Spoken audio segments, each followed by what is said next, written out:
of what I called the Baptist/bootlegger coalition. Okay. In the US, decades back, there was a period that they called the Prohibition. Yeah, the Chicago era. Prohibition of the distribution and selling of strong drink, of liquor on the Lord's Day. On the Lord's Day. Okay. The prohibition was that of selling and distribution, not of consumption necessarily. Okay. So, and because once an item was under prohibition, it became costlier. Because those who would bootleg it will still bootleg it. They will take it. They will go for it.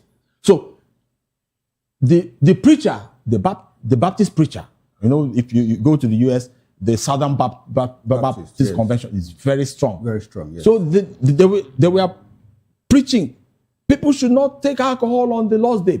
People should not distribute and sell alcohol on the Lord's Day. As the preachers were preaching, the bootleggers, those who were smuggling liquor, were also preaching. You should not take alcohol on the Lord's Day. Why? They had different purposes. Okay. For the Baptist preacher, his purpose was moral clarity, purity, and respect for the Lord's Day. Righteousness, quote unquote. All right. For the bootlegger, his own reason for sharing the podium with the preacher is so that he will continue to make higher profits from the prohibition, because people will now come from the back door. Okay, so I would like for you now related to the situation. The people that you have, the strange bedfellows. Okay. They seek for power for different purposes. Okay. Some seek for power. Who knows? Well, let's try and balance things out. Some others seek for power. It belongs to us. It must return to us. Okay. It must return to us, which is why you hear things like the cabal. The cabal. Okay. We heard that throughout the 8 years of Buhari. And those people are still around. The cabal. Yes, and you begin to hear, I thought they were all they shared the same podium saying Jonathan must go. Jonathan, they swept his footsteps out of Kano with their brooms. So why are you hearing cabals? So it is after the prize is won.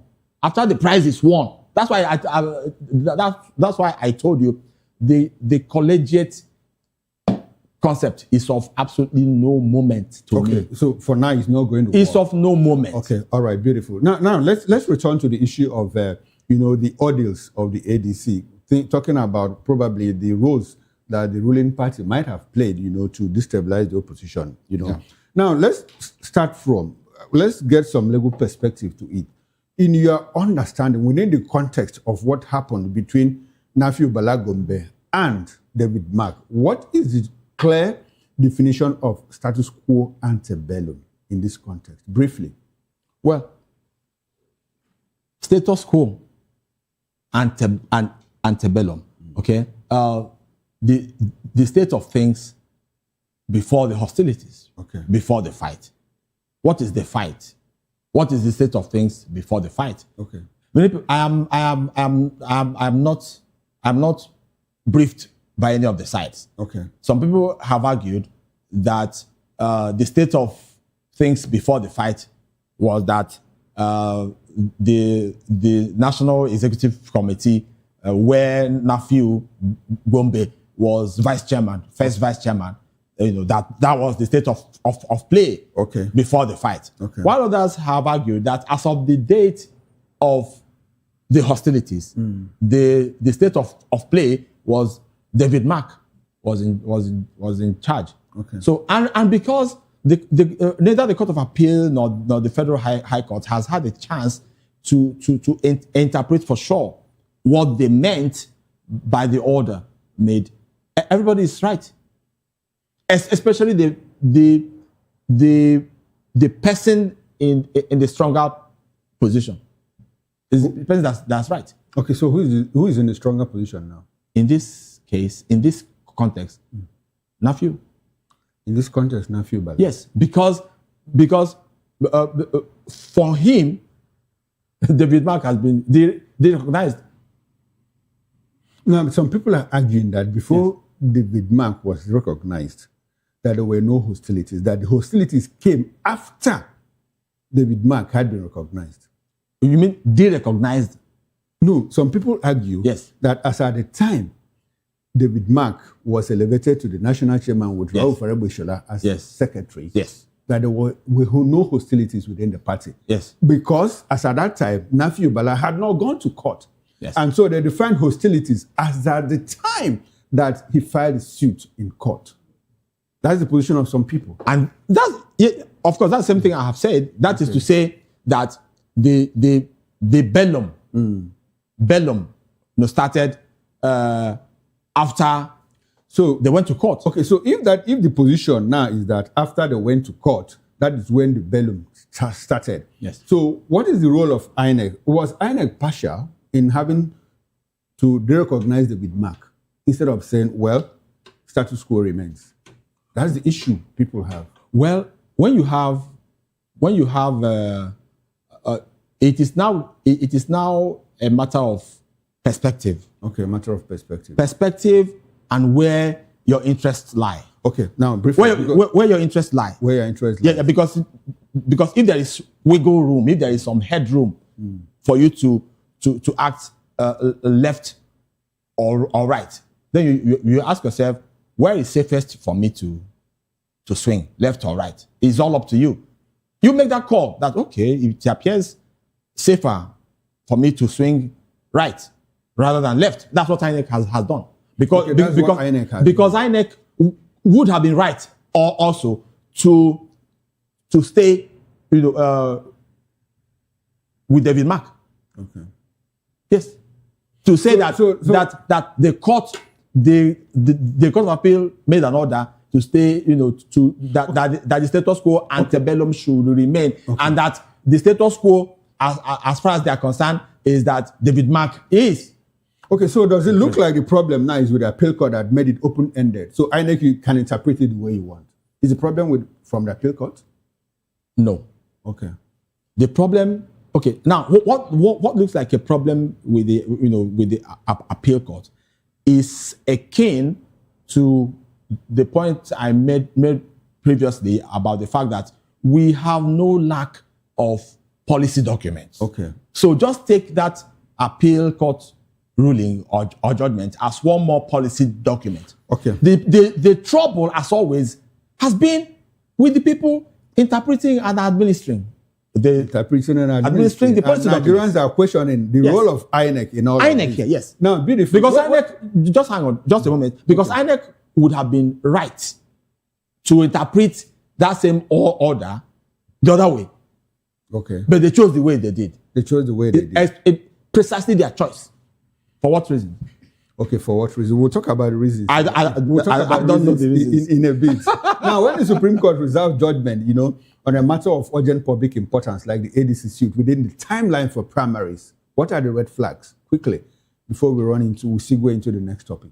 Well, I believe the Supreme Court will not take any action that could jeopardize the political process. So, okay, so it's now it's left the legal purview is now within the politics. Yes. So I believe that they'll deliver judgment in time for the parties to be able to calibrate. Mind you, they have 90 days window. Their responses. Yes. And within the 90 days window, by 30th May, everything will have closed in for all the political parties to submit list of candidates. I believe the Supreme Court will have delivered their judgment before. Okay, now quickly. Because the Supreme Court has itself upbraided judges below it, judges of the courts below it for delaying political judgments. Judgments in politically charged cases. Okay, that past timelines and deadlines. Okay. critical deadline. So I don't think they want to face the same charges themselves. All right. Now, a faction of the People's Redemption Party, PRP, known as the PRP Vanguard, has rejected an alleged attempt by a rival Kaduna-based group to take over the party ahead of the 2027 elections. Speaking in Kano, faction leader Abdul Majid Daudu described a convention reportedly held in Abuja by the rival group as illegitimate and unconstitutional, accusing them of lacking authority and trying to undermine the party's socialist foundations. He also criticized efforts to bring in politicians from other parties, calling it a betrayal of PRP's core principles. Daudu insisted the PRP remains a grassroots socialist platform rooted in the ideals of its founder, Aminu Kano, and not a vehicle for elite or capitalist interests. He said the leadership dispute is already in court and dismissed reconciliation efforts that will compromise the party's ideology or structure. Reaffirming commitment to representing the masses, that is the Talakawa, he added that the faction will continue legal and grassroots efforts to defend the party and promote a more equitable socio-economic system in Nigeria. Suddenly, the very quiet and unassuming PRP has a new faction. It's claiming the party's convention held in Abuja. What's going on? I'd like you to factor in the fact that, well, at some point, Hakeem Baba Ahmed, the person that Nigerians know as the national chairman of the PRP, visited David Mark and said, well, we have come to pay solidarity. In any case, if you think that that place is not comfortable, we are available here. All of a sudden, that party has been factionalized. What's going on? Well, the script looks morbidly familiar, right? The witch cried and the baby died kind of situation in which we find ourselves. Now, you can, begin to make the permutations all you want about whether the ruling party has a hand in it and all of that. The president has said, look, opposition parties, I'm not going to organize your parties for you. Organize your parties yourselves. Is he allowing them to organize the parties? You don't allow anybody to organize. No, but Jonathan allowed him. You don't allow anybody to organize. But Jonathan it. allowed them. Jonathan allowed them, yes. Okay. Yes, in the sense that he was not as wily and quote-unquote troublesome. Okay. Or meddlesome as this crop of... So why is he doing it to others now? Doing what? I mean, look at what happened. Now look at ADC wanted to conduct their convention, to hold their convention in Abuja. First, they declined Eagle Square. They declined MKO Abiola. That's a new point. I mean, even canceled Transcorp Hilton. Rainbow Event Center gave them. Rainbow was under pressure. If you give, we'll cancel, we'll revoke your land documents and all of that. That's a new law, though. Okay. I never imagined that such level of official high-handedness would play out at the federal level. We had seen that all along in the states, where state governors wouldn't let their opponents use the state media, wouldn't let them display political campaign material on the streets or billboards or on the bridges. We have seen that all along in many of the states. But I never imagined that would happen at the federal level. So, but we have seen it happen. Okay. And one thing that emboldens the politicians is that sometimes they test the waters. And they see that they have done this and the heavens did not fall. Okay, so that is a new law, and we must condemn that in the strictest of terms. And one curious thing is that when the other faction of the ADC, Nafiu Bala Gombe, wanted to hold their convention, they had free access to MKO Abiola Stadium in Abuja without pressure.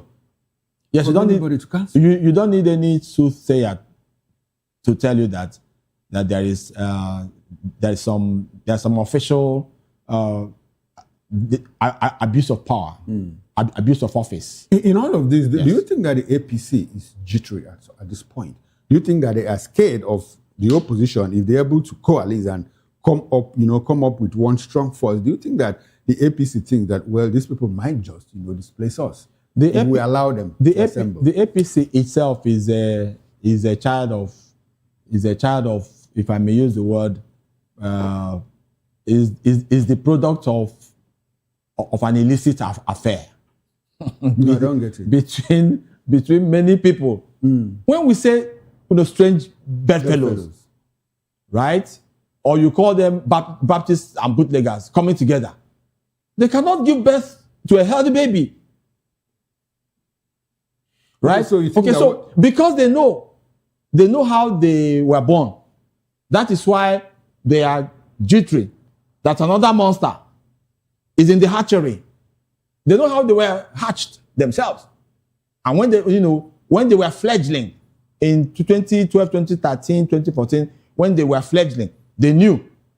And when they became a full monster in 2015, 2016, and then they began to govern, and now became a full monster, a Frankenstein monster. So they know it when another monster is in the hatchery, and they know that the best thing is to stop. Now, do you think that the opposition parties, the opposition coalition, whether they be the ADC or PDP as a political party, people don't even talk about the PDP now. So let's concentrate on the ADC coalition, which more or less look like a credible opposition. Do you think that they have done enough to match the APC regarding what they did in 2015 to take power from the PDP? Have they done enough of that? It will be tough enough to face an opponent called Bola Tinubu, who is out of power, who is an opposition figure. It will be tough enough to face him in a matchup. Then how much tougher it must be to face him down as an incumbent. It's very tough. It's a very tough call.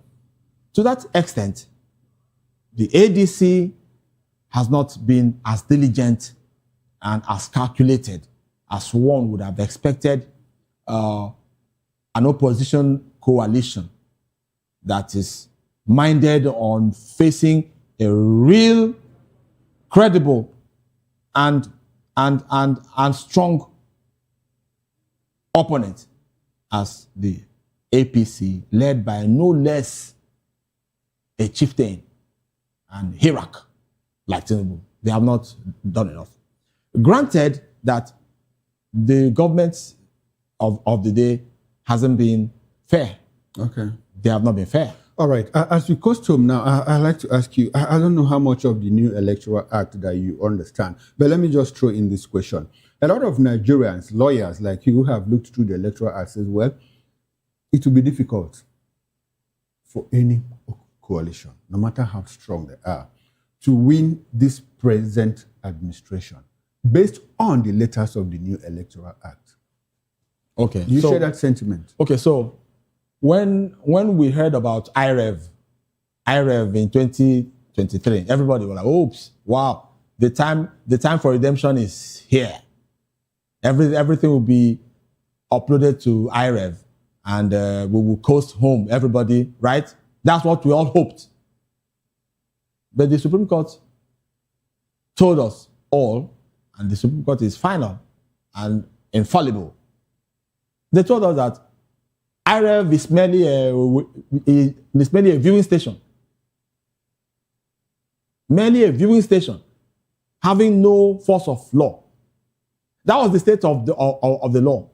Now, the Electoral Act 2026, while trying to, you see, I was talking about, deceiving Nigeria, okay. Nigerians being deceived, time and again. The National Assembly, they tried to appease, quote unquote, Nigerians who demanded electronic transmission. But they added a clause there that enables them to make a complete mess of the whole idea of electronic transmission. That is to say that if there be failure, if the electronic transmission fails, without definition of failure, Okay. without a corresponding obligation on INEC to ensure that failure does not occur. Right? And then you go, and I think section 63 or so on ballot papers. Ballot papers, yes. Ballot papers, that if the presiding officer is satisfied, Whether it is watermarked or not, whether it has INEC logo or not. these sorts of discretionary powers phrased in sweeping terms, if the presiding officer be satisfied that an unmarked ballot paper came from INEC, then he will count it. Unfortunately so. Now, see why we are almost out of time. I'd like to ask you, Senator Ireti Kingiba, representing FCT in the Senate, has said, well, 2027 is going to be a battle between the APC and the Nigerian people. How much capacity do you think that the Nigerian people have, to say, well, we have had enough of this? No light, economic decline, uneven economic development, insecurity. Nigerians are being killed in their numbers. We can't even find drugs in primary health care, in hospitals. Our children are not going to school and all of that. We can't even travel in good roads and all of that. And, well, we want to vote out this government. How much capacity do you think that the people have to do that in 2027? We hear hunger has been weaponized, and probably if people are given 3,000 or 5,000, they might just stay with where they are. What do you think in 2027? The people? Yes, the people. The people are not ready. The people are not ready. Absolutely not ready. Why? Why do you think so? We're not a nation, are we? We're a beautiful country, rivers, oceans, mountains, ranges, valleys, mangrove, savanna. We are a beautiful country, but we're not a nation yet. A nation. The nation is the people. The people are not ready. You mean people are not united or what? We are not ready. We are still. I don't want to go into the classic, categorizations of people in a country. The idiots, the tribesmen, and the citizens. But the truth is that we have an unbelievable majority of tribesmen in Nigeria. Okay. Yes. And so because of that, you think Nigerians No. unite? Once they're happy, Nigerians are mostly happy that it is their tribesman that is doing the wrong things. Okay? Someone is doing the wrong things, and you criticize and try to hold them to account, and his tribes people would arise and trivialize it all. That you're just beefing them because they're not from your tribe. 30 seconds. So to that extent, the people are not. Okay, 30 seconds. Your concluding thoughts on what we talked about briefly. Concluding thoughts on any of these subjects. Well, Nigerians have a choice to make. Either to remain in their tribal enclaves or try to build a nation where justice and peace shall reign, where we can be proud to call ourselves citizen, where that word Nigerian means something. And we should not be deceived by the politicians, including the current coalition trying to... the election of 2015 was the Nigerian people against the PDP, right? Okay. And now we are being told that this one, 2027, will also be the same Nigerian people against the APC. Come on. All right, then. Well, this will be a good place to end this very, very interesting conversation. I must say a very big thank you to you, Mr. Nze Atuloma, barrister at law, who is a fellow of the Nigerian Institute of Chartered Arbitrators, but he appeared here in the capacity of a political affairs analyst. I appreciate your presence and time, and I hope that we can do this some other time. Yes, of course, it will be my pleasure. All right. Now, on behalf of the backroom staff, talking about the technical director, the bus manager, sound engineer, and the ingest manager, I am Chukwuma Okoro. I'll see you tomorrow morning, 8 o'clock on the morning show. Up next is Issues with Nana Ndemjoto. Enjoy the rest of your evening. Bye for now. We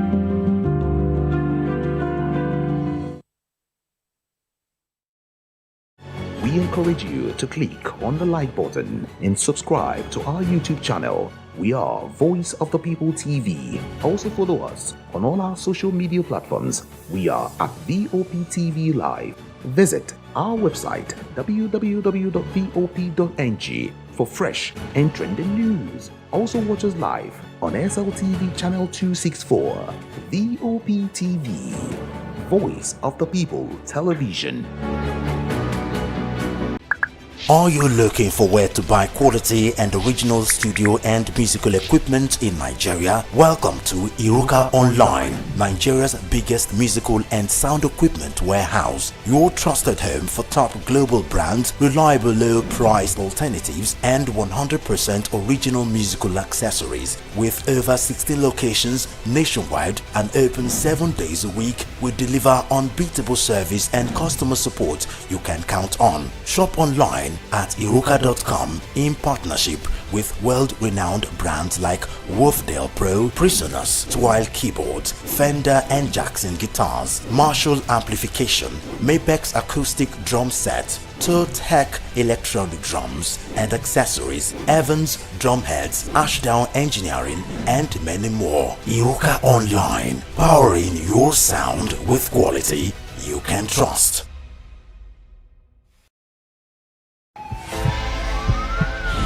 This is Health Check, your weekly guide to better living, smarter choices, and trusted answers. From everyday wellness to urgent health issues, we've got you covered. Health Check, only on Voice of the People Television, where your health has a voice.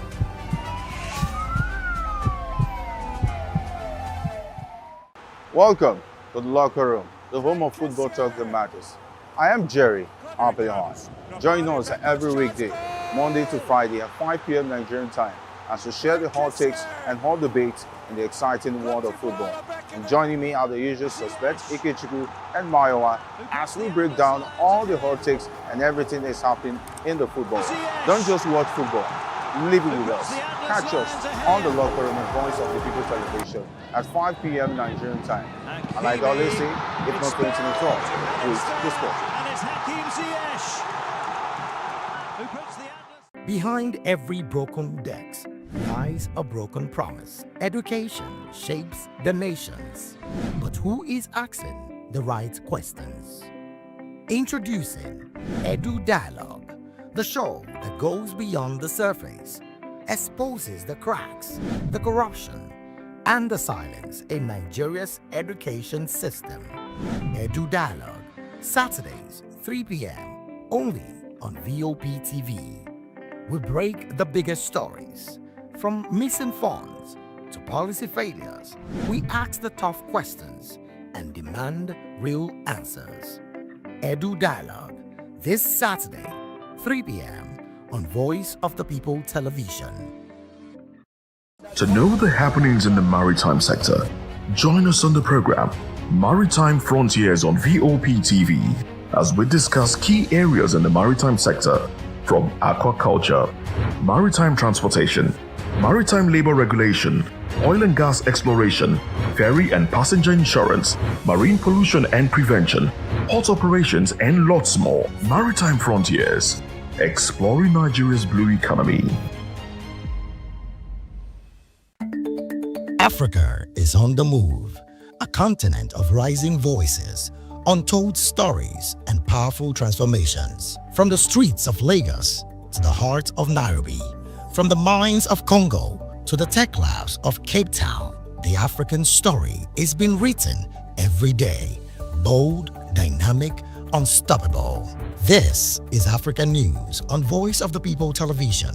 We don't just bring you the news.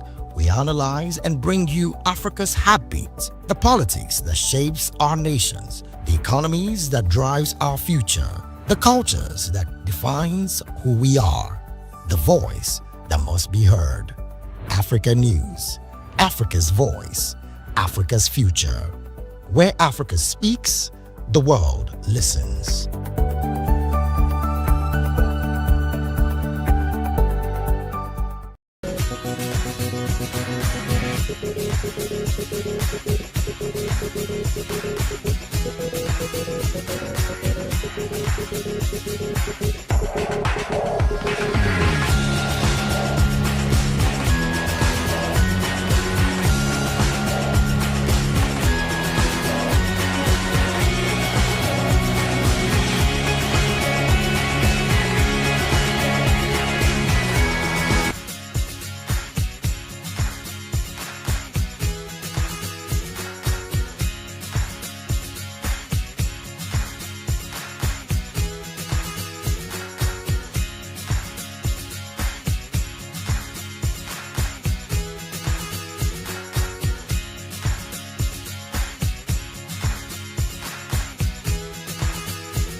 In a world where truth is the ultimate power and opinions scream the loudest, it's time to wade through the noise. Hunger no get tribe!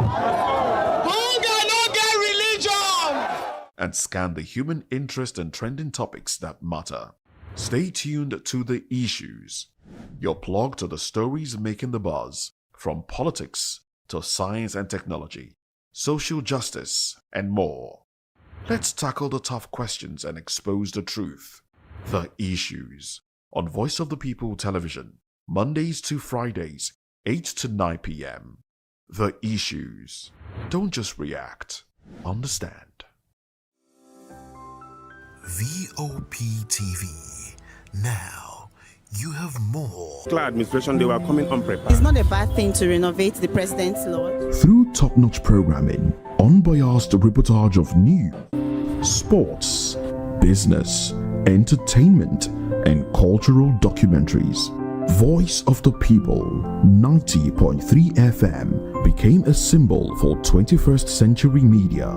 And now, a new baby is born. Voice of the People Television, VOP TV, youthful, full of vigor and penchant for excellence in the continent's media space, exposing the wrongs, applauding the rights, dissecting the news without fear or favor, through factual and accurate stories and contents. Corruption kills three things: amidst the society.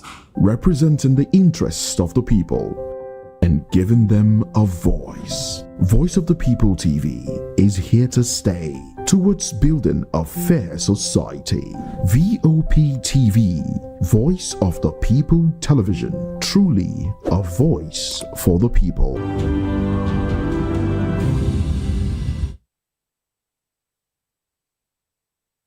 A very good evening to you and welcome to another exciting episode of the Issues and Voice of the People Television, where we bring you the most important and pressing issues shaping our nation today. I'm your host, Nenna Ndomdioto. Today on the issues, we're examining the complexities of Nigeria's politics and governance, from federal government under fire to hold 2027 campaigns and focus on insecurity, to David Mark-led ADC writing the Chief Justice of Nigeria and seeking timely delivery of Supreme Court judgment. Also, UAE to withdraw from OPEC. Finally, Obasanjo discloses NNPC refineries may never work again. Join us as we break down the fact and provide context to help you stay informed. We'll take a short break, and when we return, we'll dig deeper into these topics. Don't go away.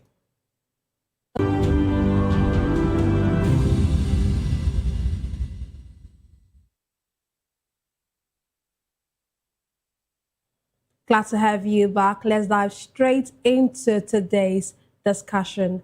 Our former Deputy Director of Department of State Services, Dennis Amakri, has asked the federal government to suspend early electioneering activities for 2027 and concentrate fully on Nigeria's worsening security crisis.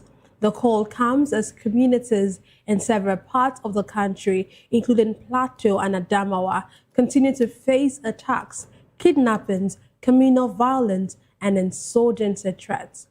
Speaking during a televised interview, Amakri disclosed that several powerful people are benefiting from the insecurity, while also pointing out that the government needs political will to deal with the persistent insecurity.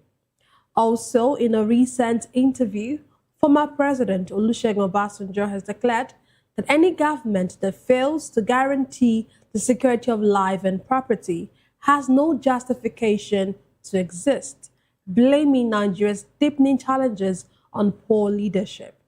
Meanwhile, the Nigerian military has unveiled plans to formally engage retired personnel in efforts to address rising violent conflicts across the country through mediation, conflict resolution, and community-based peace building.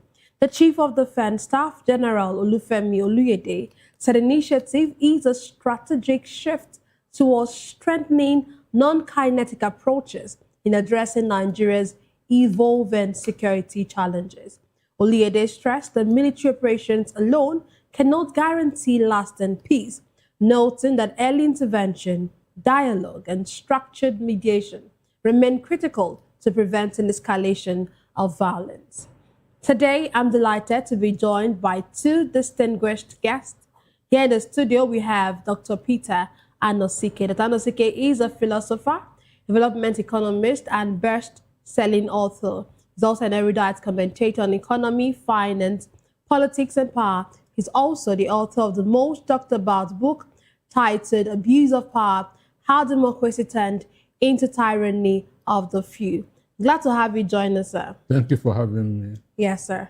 Also, we have joining us virtually Barrister Munaya Aruchiku. He is a lawyer and a public affairs analyst. He'll get to join us later on in the show. Dr. Anosike, calls have been made for the government to suspend, electioneering activities, and we know, some persons would say that it looks like the government or the present administration is more focused on being re-elected in 2027 than actually doing the needful when it comes to security. And one would actually ask that if the state cannot secure lives, should elections actually remain the top national conversation? Well, the truth is that the life of the people is not a priority to this government. It is that's the truth, but it is very, very unfortunate. Life of the people is not a priority to this government. They are more concerned with winning the next election than saving the life and properties of Nigerians. If not, they ought to have known that that the best thing to do and why they are in government, understand, is to protect lives and properties of the people. Apart from that, the people don't need government because it is because we cannot take care of our own securities. That's why we pay tax. That's why we vote for them. And the main purpose of voting for them is to protect our lives and property. But unfortunately, that's never a priority to this government. They practice profit over people. This administration practice profit over people. So saying that they should halt the campaigns, they will not want to hear because they have started this campaign over 2 years ago. Okay, now people are talking about registration. APC started their registration in early 2025. So that shows you where their interests are, where their priorities are. I have said it over and over in different fora that this government, the only agenda that they came with is PDP has ruled for 16 years. We must rule for 16 years. That's their purpose. That's their agenda. And they don't care how many people that would die, provided that they rule for that 16 years. So what Amakuru said was the same suggestion that Ningi made that's in the Senate. But the presidency did not even make a statement on that because it is not a priority as far as they are concerned. Okay, one of the things that Macri talked about was the political will. He said the political will to actually fight this insecurity is not there. He also pointed out that there are some persons who are benefiting from this situation that we have in this country at the moment. Well, I remember that I've said this before. Understand that anytime that a bullet is fired, somebody makes profit. I have said this on this program, that anytime a bullet is fired, somebody makes profit. And as long as these people are making profit, this war against insurgents will continue. Because once it stops, their business will come to an end. So if they want to stop it, they should look for those who are benefiting from this war. Understand?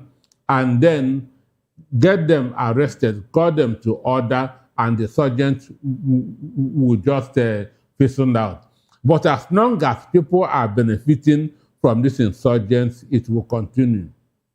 As long as people are benefiting from this insurgents, the war will never come to an end until they get those who are benefiting from it and put them where they are supposed to be. That is the only way that this insurgent will come to an end because it has produced a lot of billionaires in this country. This war against insurgents has made a lot of people, both politicians and military officers, billionaires. Understand? It has become a veritable source of income to some people. And as long as they are making this money, the war will never come to an end. Well, some lawmakers actually recently said that campaigns should not be held in the parts of the country that are being bedeviled by insecurity. I don't know if you're aligned with this, because some persons have actually said if you say campaigns should not be held in these places, does it also mean that elections would not be held in these places? And if elections are not held in these places, would you now say that 2027 elections, it's a credible one? Well, one, it cannot even happen. What cannot happen? That that campaign will not hold in. Do you know that the states being mentioned, Borno, Bauchi, Kanu, Kaduna, these are in America what they call the swing states. So any election holding without holding in those areas will naturally be inconclusive. Understand me? So the only way that election will be suspended is for the date of election to be pushed forward. Understand?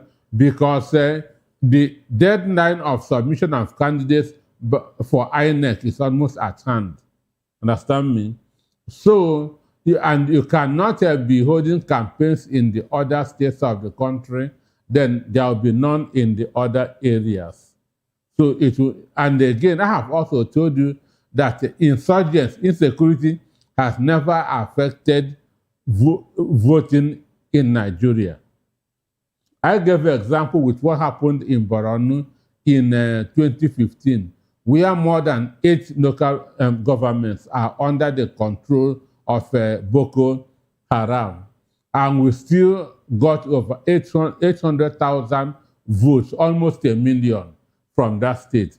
I say, I don't know if during the election, these terrorists will also join in the voting. After that, they will put on their armor and start fighting. So for me, the only way to stop this war against insurgents is to get those who are benefiting from it. And once you get them, the war will come to an end. Yeah, but you mentioned that you think that elections will not be stopped in these areas. But let's even look at it. Can we really, like you said, insecurity has to be stopped before the election, but as an insecurity has to be fought. But we don't see that. Election is in January. January 16. Yes, and as we speak, the insecurity is still very intensified. And then it's becoming worse, and it will continue. Will you now send, which core members do you want to send as ad hoc staff to those places where we know that insecurities, who want to go to places like that? So it just begs the question that really what would happen? How credible would our elections be? Because who would they actually want to send to those kind of places? Well, some people benefit from this kind of situation. How do you understand? When those who are supposed to preside over the elections are not there, it is easy to manipulate. Somebody can just stay somewhere, thumbprint, put it into the ballot box, fill from EC8. Understand? So some people do benefit from this kind of situation during election time. Wow. Okay, let's look at one of the things that former President Olusegun has said during an interview he had recently. And he says any government that fails to guarantee the security of life and property has no justification to exist. Do you align fully with that statement? Well, that's what Bola Ahmed Tinubu said in September 9, 2024. Understand me? That why should some parts of the country be controlled by bandits? Understand? If it's in the other countries that their president should have resigned, that Jonathan should resign. Understand me? That's what Tinubu said in 2014, September 9. Understand? So And what goes round comes round. So today, insurgents, insecurity is now far worse than under the Tinubu administration. Then I wonder what he's still doing in the office.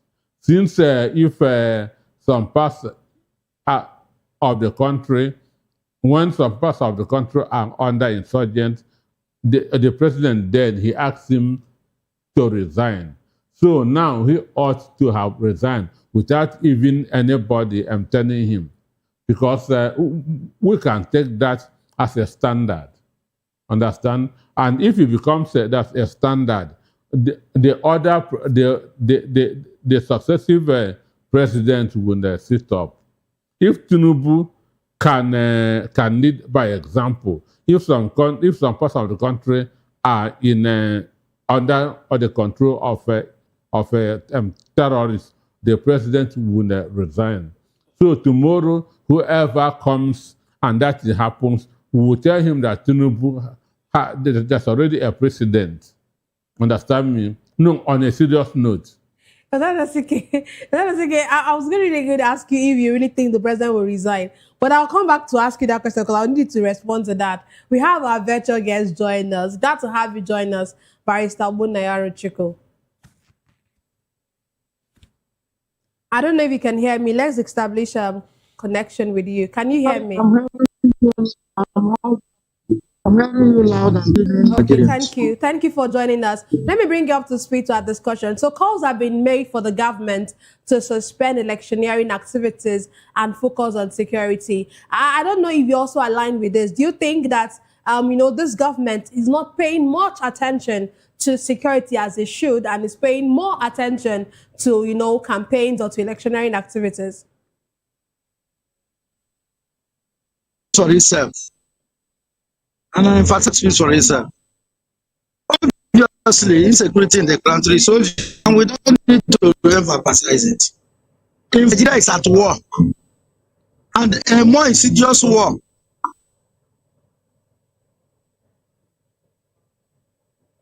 this is more than the Biafran Nigerian.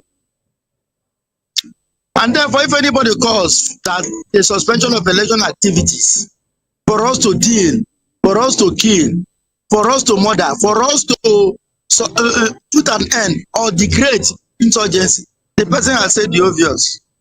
In fact, the security of lives and property is primary reason for government, right from the state of nature. And therefore, any government that cannot secure life and property, maintain order, standard and security. The essence and primary reason for it is that government, that the people surrounded their rights, their to an authority, and that authority has the right to protect them. The principal reason for life is life. There is property. So any government that cannot maintain this irreducible minimum has no reason to exist. Election is secondary. State has been formed. The boundaries established. The population well known. And therefore to create order within that state for the triumph of human civilization is cardinal, primary to the advancement of any society. So if we say, look, election secondary, let's restore or degrade this insurgency, restore honor within the territorial integrity of Nigeria, without politics or without people taking undue advantage of self. After all, at a point in American history, during the Second World War, where issues like election not suspended, or was it taken to the ground to enable the survival of the state? So the survival of the state is primary. When the state leave, the people leave. When the people leave, civilization thrive. When civilization thrive, one community will continue. Okay, while we were speaking, you actually said that any government that does not guarantee the security of life has no reason to exist, and just aligns with what the former president, Olusegun Obasanjo, just said recently in an interview. He actually said the same thing you said. But another thing he talked about is the fact that, Nigerians' worsening security issue, is more about leadership challenge, poor leadership. Do you think that that is the reason why we are here at this point? Is it really about poor leadership, or is it that maybe probably the military isn't doing enough, or is it that the military is not funded? What exactly is the issue? Wasn't that said poor leadership? Do you think at the height The issue historically is that you had a country designed as a business empire of the British. I mean that the British saw this geography presently called Nigeria as their business conglomerate, and therefore the British went about setting not just a state but setting a business empire. And around the time the British departed the soil of Nigeria, the Nigerian establishment that emerged after the British did not make any effort to do anything to the contrary in terms of nation building, in terms of cohesion, in terms of creating establishment that will appeal to the needs, sentiments, cultural aspirations, and worldviews of the Africans who are found within this geography. And therefore, you have continued to run the country as a business empire. No wonder all your establishment collapsed, and today you are merely a receptor or an avenue for the dumping of finished goods and a grant to exploit more materials, which your leaders are seated to. Ordinarily, as Olusegun Obasanjo said, any country that cannot maintain security of life and property has failed, completely failed. And therefore, yes, counting of a new leadership. I agree, we should need a new leadership. But if you say you're commander-in-chief of the army, you should see yourself to be commanding that army. And look, an army is trained to protect the territorial integrity of its own country. First, police is to maintain internal order. Then when there is internal dissension, like a separatist movement arising, the army comes in. First, to make sure that the territorial integrity of the country is intact. Secondly, to make sure that any component unit of that country remains loyal to the sovereign, which is the state, and to act within the rules of law, and that any disagreement can be negotiated democratically. Yes, we need a new leadership, but as we are speaking now, why we need a new leadership to drive the country forward, which is ultimate, obvious, and in line with the issue of poverty, rising restiveness of not only the bandit of every segment. We need that, and that is Jamen, and that must be gotten. Okay. Thank you very much. First and foremost, our brothers in northern Nigeria, and this okay, are currently being annihilated for view of the surpluses of insurgents. Okay, thank you, Barrister Bonaya. I'll come back to you. Let me come back to the studio first before I return to you. Dr. Nosike, one of the things that Obasanjo pointed out in his interview, it's the fact that we have almost 20 million out of school children.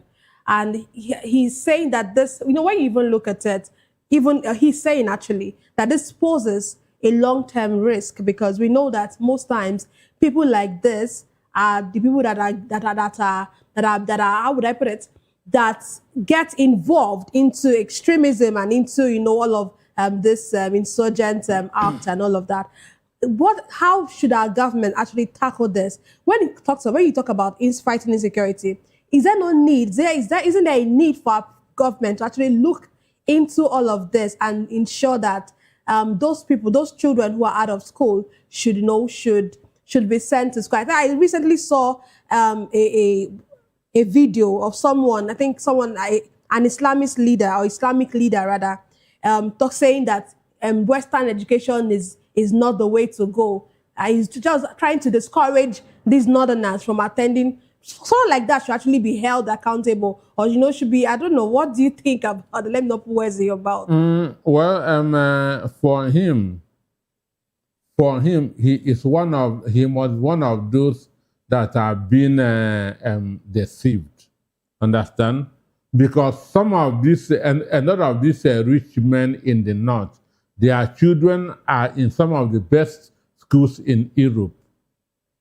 Understand?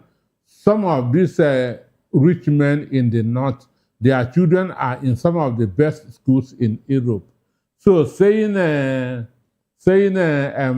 the Western education is not the way that to go, it's just like in Afghanistan, where in Afghanistan, where the Taliban are saying that women should not go to school, but their own leaders, their children are schooling in Europe. Understand? So back to security.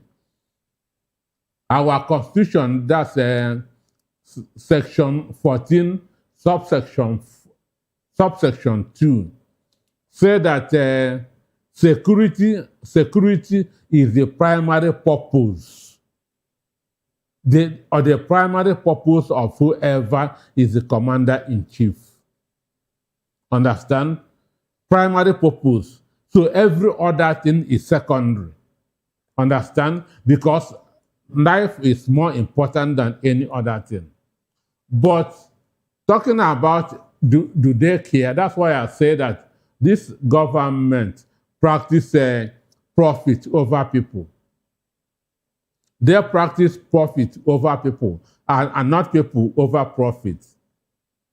Again, the 20 million that Obasanjo mentioned, World Bank has been mentioning this 20 million for a very, very long time. By now, it must have gotten to 25, 30 million out of school children. Because one,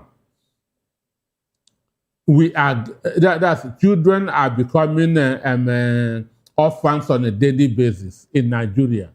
Children are becoming orphans on a daily basis.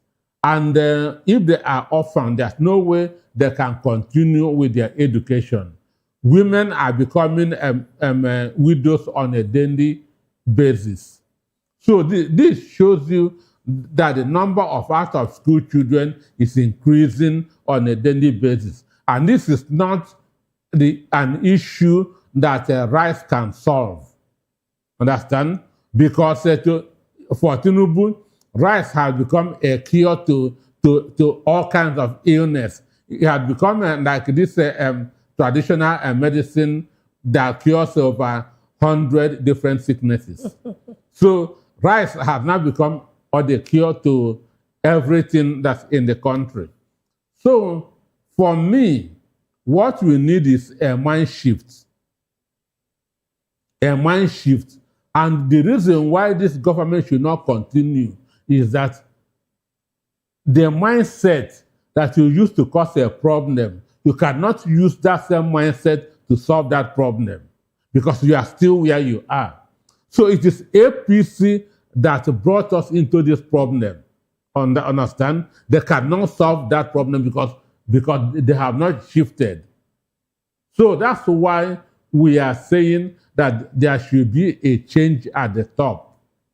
Understand? Let people come with a different mindset. Otherwise, we will continue to be running around in a circle. We'll continue to be running around in a circle. I was reading a story this morning. I was seeing 50 killed in Adamawa, 29 children kidnapped in Kogi, a pastor, wife and daughter killed, a farmer kidnapped in Oyo just today, on Sunday. Understand? The number of people that have died in Nigeria under these 3 years have not died in Ukraine, that is fighting war. Understand? So if they really care, they should extend the date of this election and take care of this insecurity. And like I said, the only way to take care of this insecurity is to get those who are profiting from it, round them up, and the insecurity will stop. Okay, thank you. Let me go back to our virtual guest. I'm sure you're still with us.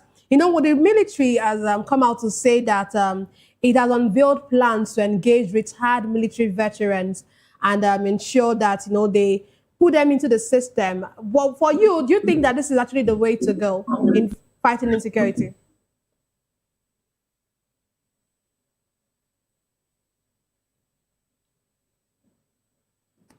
Are you with us? That's okay. Let me come to you. I don't think we lost. I think we lost connection with him. What is the welfare of that ex-soldier? Understand me? What is the welfare of that ex-soldier? Was he able to build a house while he was in the army? Was he able to send his children, understand me, while he was in the army? What was his severance package? What was his severance package that will bring him back to the field? Because you cannot do it by conscription. You cannot go and force them return back to the army. For them to be able to do that, they will be happy. You will have made them happy. Understand me? So what has Nigeria done so these are just rhetorics without action. So I really don't see any retired soldier who will be winning that, because my wife dad is a soldier. Understand? He will not even be ready that open door for any soldier. Understand? Because the kind of news he came out of the army with frustration. Because as an Igbo man, he said, before you can be promoted, if the other people from the other parts of the country are working 10% hard, you have to work 50% hard to be promoted. So how can you now expect that such a person that let me go back to the army? Okay, let me hear from our virtual guest. I understand our virtual guest is in. I was asking you before I noticed we lost connection with you. I said the military has unveiled plans to actually, get to use these veterans and ensure that, try to bring them back into not really back to the army, but, to engage them in some of this peace building, mediation, and all of that. But I don't know what you make of this. Do you think that using veterans actually would improve local intelligence and help us in the fight against insurgency?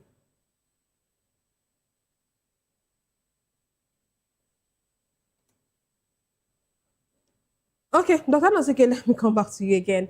You were saying, you said something about the fact that you feel like any of these veterans might not actually want to go back to the army, or not to go back to the army, want to go back to help in fighting insecurity. I say, how did the government treat him when he was in the army? It's just like in business. For a customer to go back, it depends on the state of his mind.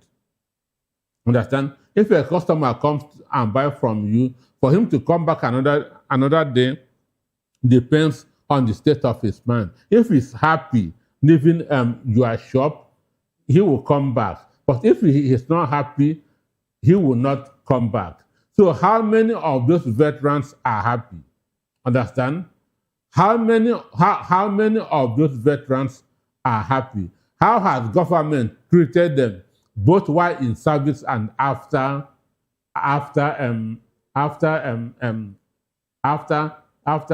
being in service?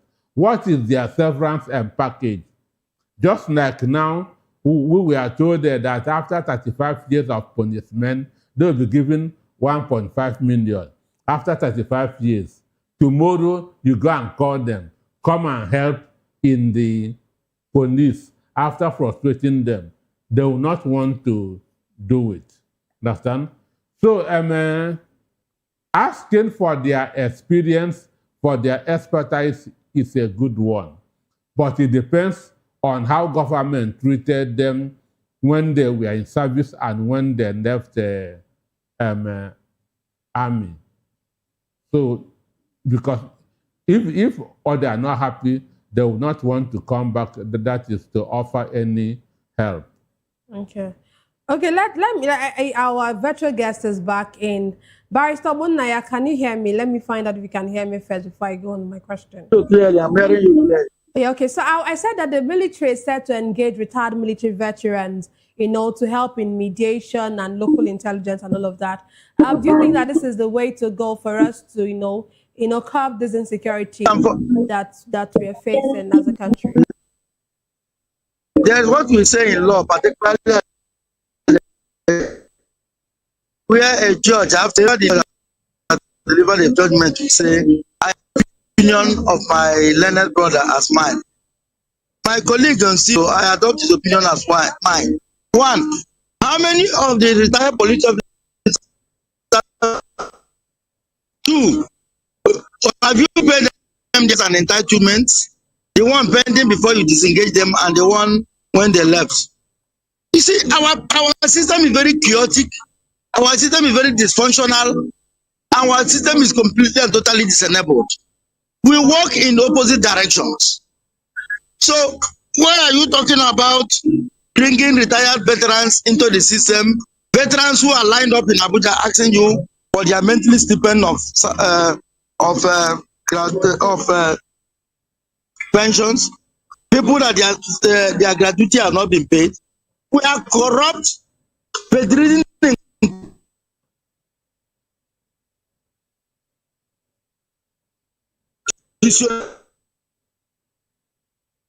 I'm frustrated.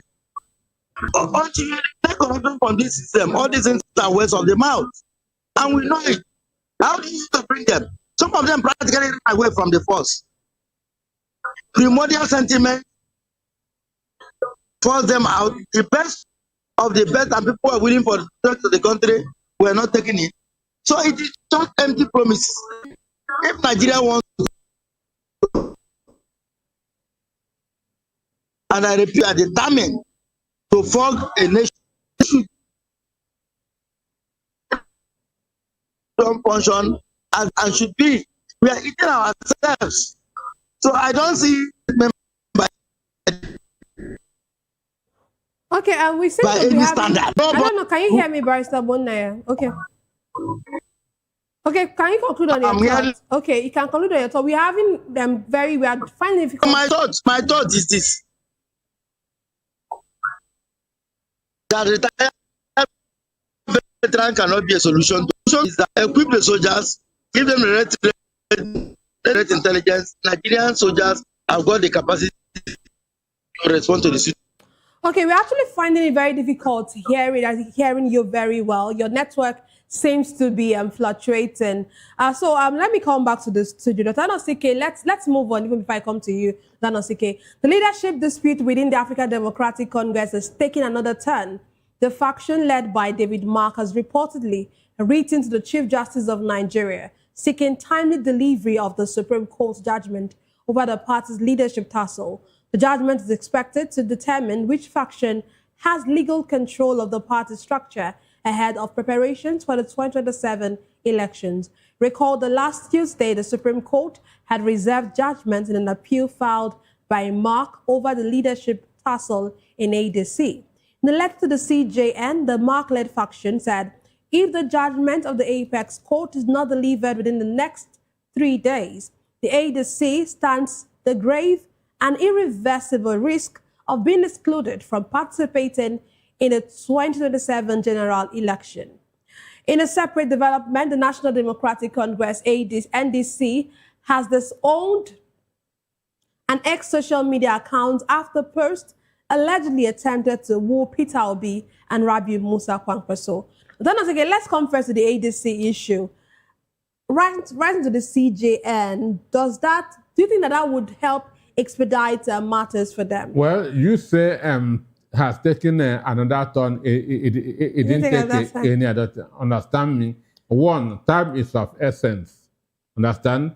The deadline for submission of for nomination is May 10th. Understand? And today is around 29th or whatever of April. Today's 28th. 28th, which means time is of essence. So this is expatriate judgment. Understand? You shouldn't deny us from performing our civic right, which is voting and being voted for. Understand me? You should, because we heard that Supreme Court reserved the judgment. Understand? They should deliver this judgment.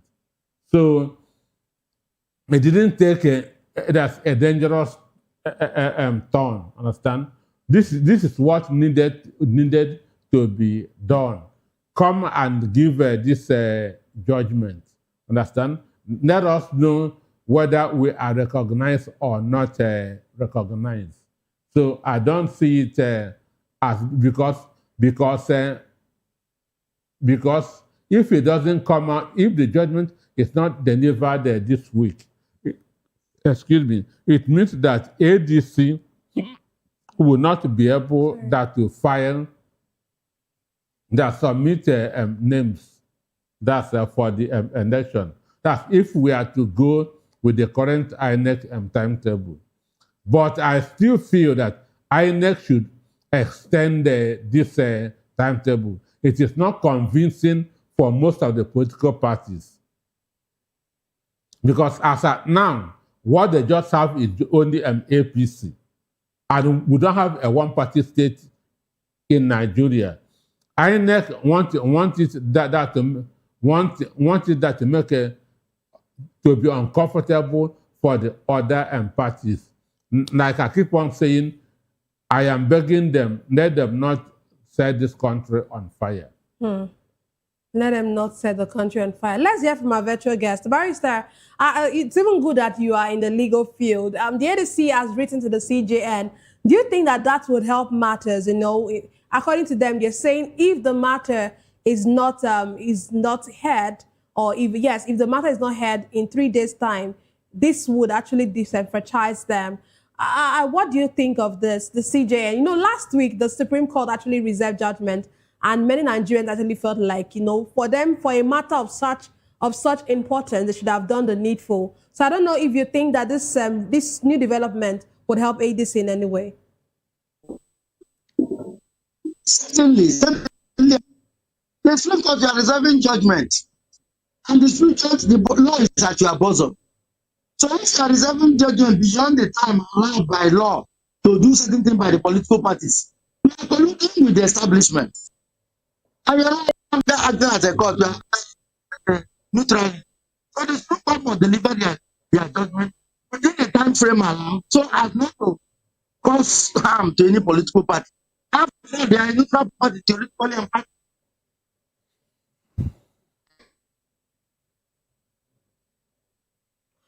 Okay. They cannot be seen to. Caesar's wife should be above suspicion. So when you do not deliver the judgments and by your own making, you are allowing politicians to drag into the theater, and it's a destruction of the judicial process now and tomorrow. So they must deliver that judgment one way or the other. That ADC, as a political organization, to know their way forward. It is simple and it's accurate. If the Supreme Court and the president want to drag them into the system, then it's a tsunami for the entire Nigerian politics. Okay, thank you very much. Let's move on to our next conversation because we are almost out of time. The United Arab Emirates has disclosed plans to withdraw from the OPEC and OPEC+1 cartels to focus on national interest. This announcement comes as energy prices soar over the Middle East war. The withdrawal would mark a major shift in one of the world's most influential oil-producing blocs. The UAE is a significant crude producer, and its exits could reshape production, coordination, pricing, strategy, and geopolitical influence within energy markets. Nanosike, it's good that you're the one in the studio because I know that you are economically, aligned. Or yes, so I don't know, what does this portend for the world, the global prices, and what does it portend for an oil-dependent economy like Nigeria? Yes, we are not oil dependent because we are producing. Okay, oil producing yes. economy. Sorry. We are producing. But we are still depending on oil. in that sense for our economy, for everything that we do. What OPEC does is a kind of regulation. Understand? It's a kind of regulation. Now they control prices because of their importance. Now UAE is a major OPEC country because they produce about 3 million barrels per day. They produce about 30 million barrels a day. Iran produces 2 million a day. Nigeria OPEC quota is 2.3 million barrels a day. But what we are producing, we are struggling between 1.6 and 1.8. Understand? So UAE doesn't want this restriction anymore. Understand? They don't want this restriction anymore. They want to be given a free hand to be producing as they want, not being controlled by OPEC. Understand? That's why, because right now, the global economy is changing. Understand? So they don't want this restriction, and they don't want to continue doing business with to be where Iran is, with what Iran has done to them. Understand? Destroying their infrastructure. They want to be free to be producing and exporting as they want. Understand? So it is going to, one, it will affect some people and also benefit some people. It will be of benefit to those who are in good terms with them. Understand me? But for others, it is going to affect them. Their withdrawal will bring instability in the oil market. For Nigeria, how would it affect Nigeria specifically? Ordinarily, if we are not even producing up to our OPEC capacity, which is 2.3, understand me? But if we are producing and exporting, understand me? It cannot in any way that affect us because we are producing beyond what we need. So it's not supposed to affect us in any way. But this guys, UAE is angry with what Iran did and with the changes in the Middle East. So they now want to be independent. Let us stay on our own and do our business the way we want it. Okay, thank you very much, Danosike. We might have to just end the show at this point. Thank you, Barrister Monaya Aruchike, for being a part of the issues, and thank you as well, Danosike, for being a part of the issues. That's all we have for today's episode of the issues. We explore the challenges facing Nigeria's politics and governance. Thank you so much for being a part of it. Don't forget to tune in next time for more in-depth analysis and discussion. Follow us on social media to stay up to date on the latest news and insight. Until next time, stay informed. I am Nenna Ndomdioto. This has been the Issues and Voice of the People Television, where the future faces forward. Please don't forget to stay tuned for hashtag with Vivian by 8 p.m. Don't go away.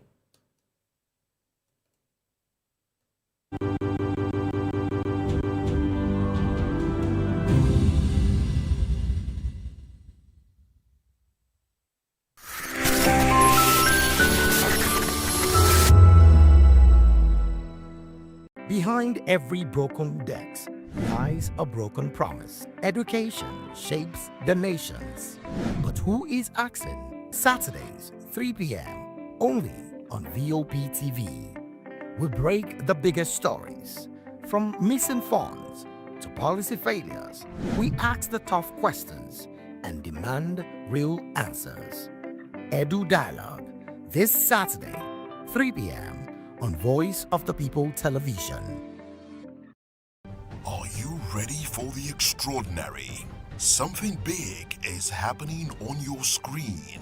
Introducing VOP TV, Now streaming on SLTV channel 264. From breaking news to captivating conversations, news analysis, giving you all sides to the story. We break in-depth discussions on the issues that matter, from politics to sports, entertainment, and lifestyle. Vop TV on SLTV channel 264. Join us as we redefine what television means to you. Voice of the People Television, Vop TV. Now you have more than a voice.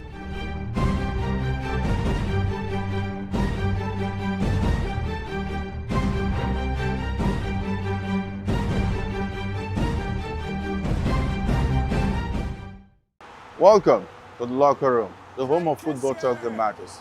I am Jerry Arpillon. Join us every weekday, Monday to Friday at 5 p.m. Nigerian time, as we share the hot takes and hot debates in the exciting world of football. And joining me are the usual suspects, Ikechukwu and Mayowa, as we break down all the hot takes and everything that's happening in the football. Don't just watch football, live it with us. Catch us on the locker room and Voice of the People Television at 5 p.m. Nigerian time. And like I always say, if not 20 minutes off, please the sport. And it's Hakim Ziyech who puts the Atlas.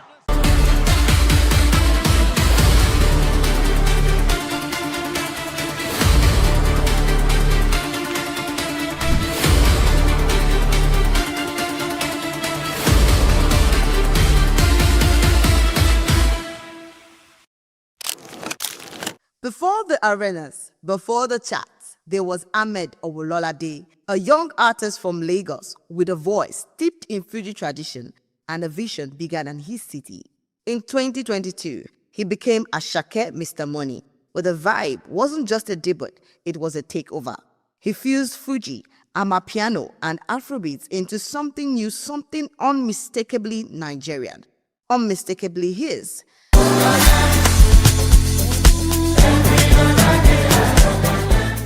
Then came the stages, a sold-out O2 Arena, Medicine Square Garden, Walkout Art, Lonely at the Top, the longest-running Nigerian #1 in history, Grammy nomination and global tours. He didn't change for the world. He made the world move to his rhythm.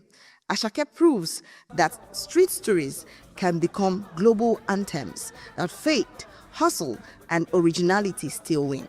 This is Ashake, the sound of a generation. Money on my mind.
Africa is on the move, a continent of rising voices, untold stories, and powerful transformations. From the streets of Lagos to the heart of Nairobi, from the mines of Congo to the tech labs of Cape Town, the African story is being written every day. Bold, dynamic, unstoppable. This is African News on Voice of the People Television. We don't just bring you the news. We analyze and bring you Africa's heartbeat, the politics that shapes our nations, the economies that drives our future, the cultures that defines who we are, the voice that must be heard. Africa News, Africa's voice, Africa's future. Where Africa speaks, the world listens.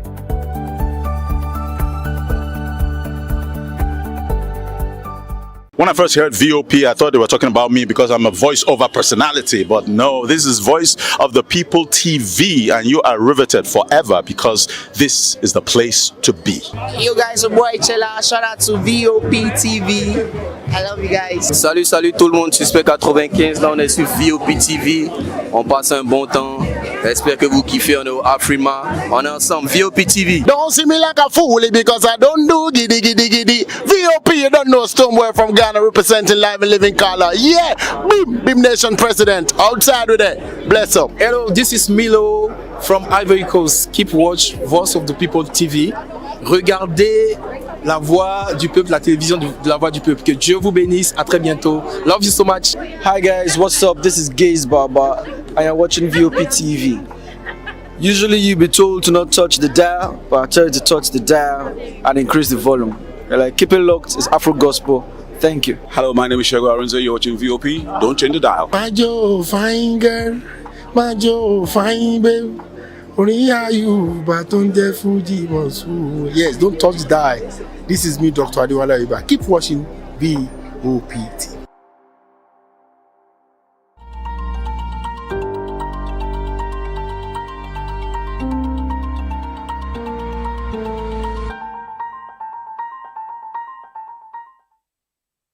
Welcome, guys. It is hashtag on VOP TV. I am Vivian Uguchian. It's a pleasure to have you join us. This is where we're going to tell you all things trending and all things topical. If this is your first time here, accept a very warm welcome from us. That said, let's get this show on the road. We begin with the very first hashtag, hashtag Obi meets Makinde. What are we talking about? ADC chieftain, presidential hopeful, former LP, presidential candidate, Peter Obi, is in Oyo State as we speak, and he was in a high-level closed-door meeting with Seyi Makinde, the governor of Oyo State. I mean, this is just coming on the heels of the opposition summit, aka Ibadan Summit, which held not too long ago with the opposition parties saying they were going to field one presidential candidate to give President Tinubu a run for his money. So what was this closed-door meeting all about? Well, let's go to X now. Did I tell you? We tell you trending stories, topical stories, especially on social media, especially on X. So let me take you straight to X now, the very first post. It is hashtag Obi meets Makinde.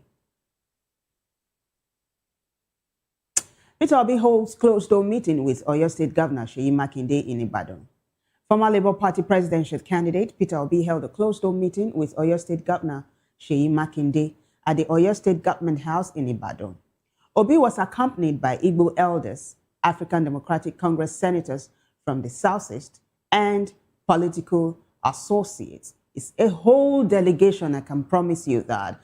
Estelle Moore, who happens to be Peter Obi's official photographer, put up this post with a number of videos. And she just said Peter Obi meets with the governor, Seyi Makinde, in Ibadan. Now, before we take a listen to Peter Obi, let's just, take a look at the silent films of the Igbo leaders alongside some senators from the southeastern part of the nation, as well as Peter Obi himself and Governor Seyi Makinde. So it's a whole delegation. Well, that was when they landed at the airport. Now let's take a listen to what Peter Obi himself has to say.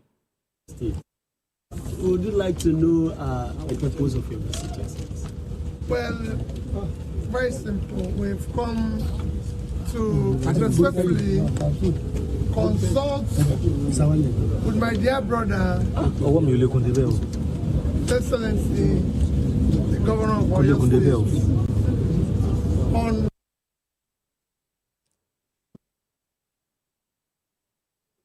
Would you like to know the purpose of your visit, Excellency?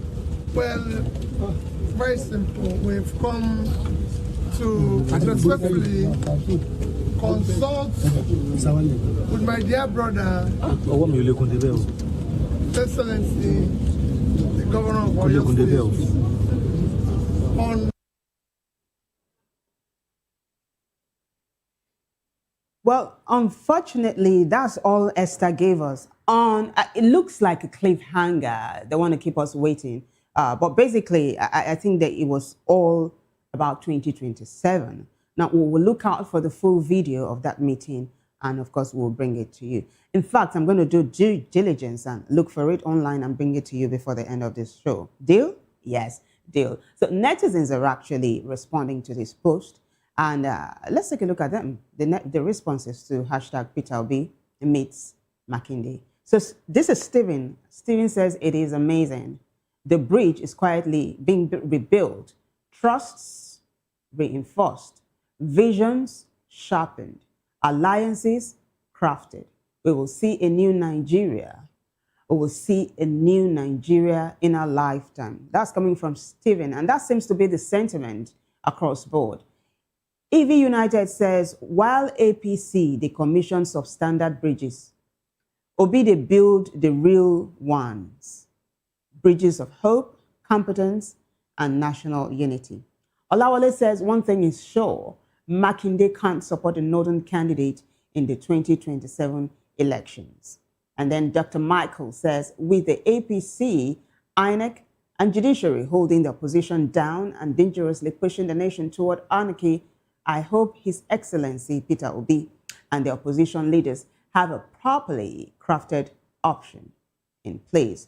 Now, talking about INEC and the judiciary, let's quickly take a look at the next hashtag, which is along that line. It is hashtag Nafiu Bala versus ADC. So the ADC has written to the Supreme Court saying, can you please hurry up and let us know what your decision is as per the leadership tussle between Nafiu Bala and David Mark. Remember that the Supreme Court, there was a trial. They had both counsels, both the prosecutor and the defense, counsel. And they decided to withhold or reserve judgment. So the ADC is saying, we are waiting with bated breath for you to let us know what you think. Who is the leader of the ADC? Is the ADC even existent? Because you need to do it now because of the timetable that INEC itself had put up. Now, this is me paraphrasing what the ADC is saying at the moment. Why don't you, let me just take you to X so you see what this particular hashtag is about. African Democratic Congress urges Chief Justice Kudirat Kekereekun for prompt Supreme Court judgment in David Mark versus Nafiu Bala leadership dispute. The ADC wrote to Chief Justice Kudirat Kekereekun representing or requesting urgent delivery of the Supreme Court's reserved judgment in the appeal case against Nafiu Bala Gombe. A 5-member panel led by Justice Mohammed Garba heard the matter on the 22nd of April 2026, but has not yet ruled. ADC warns that further delays could lead to de-recognition by the Independent National Electoral Commission INEC, jeopardizing the party's participation in the 2027 general elections. Now, Atiku Abubakar has a post along this line. That is it. Former Vice President, ADC chieftain, presidential hopeful, Atiku Abubakar says it is increasingly evident that Nigeria's democracy and indeed the integrity of the 2027 general elections is in serious jeopardy. Democracy itself is now facing an existential threat. However, I do not want to believe that the judiciary, long regarded as the last hope of the common man, would align with the ruling APC in any effort that could undermine or destroy our democratic foundations. AA, and he put up copies or a copy of the letter that the ADC, via their attorney, wrote the courts. So this is it, right? Suit. Senator David Mark versus Honorable Nafiu Bala Gombe plus 4 others. A passionate plea for the timely delivery of the judgment in the above-mentioned appeal to forestall the impending irreparable harm to constitutional right of African Democratic Congress ADC to participate in the 2027 general elections. We are counsel to the ADC, the second respondent in the above-mentioned appeal. My Lord, and see who it's addressed to, the Honorable Chief Justice of Nigeria, Supreme Court of Nigeria, 3 Arms Zone, Abuja, FCT. So it goes on to say, my Lord, this appeal was graciously heard expeditiously on the 22nd of April, 2026, and judgment was thereafter reserved to a date to be communicated by the court. However, my Lord, we are most respectfully constrained to request for my Lord's kind intervention and directive in ensuring that the judgment is rendered timeously, having regard that INEC, the fourth respondent in the said appeal, purportedly acting pursuant to the judgment of the lower court. Yet there's a continuation of this. Let's take a look at it. In appeal to that, no, that's the number of the case there, acted to remove or de-recognize the leadership of the African Democratic Congress, ADC, leaving the ADC without leadership at the moment, even though the ADC remains a recognized, registered political party in Nigeria. My Lord, we also respectfully draw your lordship's attention to the INEC timetable for the 2027 general elections in the activities in readiness which have already commenced. And then it goes on and on to explain exactly why there must be a speedy delivery of judgment. And it's signed Shaibu Enejo Arua SAN. So basically, that is the crux of the matter. Now, lots of netizens are jumping on this one. Let's take a look at the next post. It is hashtag Nafiu Bala versus ADC. The next post now. This is coming from Paul Ibe, who happens to be Atiku Abubakar's spokesperson, one of them actually, with the screenshot of the letter I just read to you. And he says, what's delaying the Supreme Court? That's a question Paul Ibe is asking. ADC counsel writes Chief Justice of Nigeria in the urgency of the expected judgment in the case of David Mark versus Nafiu Bala. There are more responses. We continue to take a look at them now. This is Honorable Henry Shield.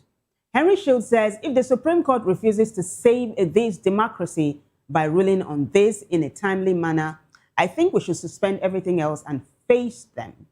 Enough should be enough. ADC Vanguard says, all eyes on Supreme Court, and is actually re-echoing the sentiment of Atiku, Paul Ibe, and the rest. There's one more response I'd like for you to take a look at. Mind you, this is not all. This is just like a microcosm of how it is playing out online. This is Martins Okechukwu.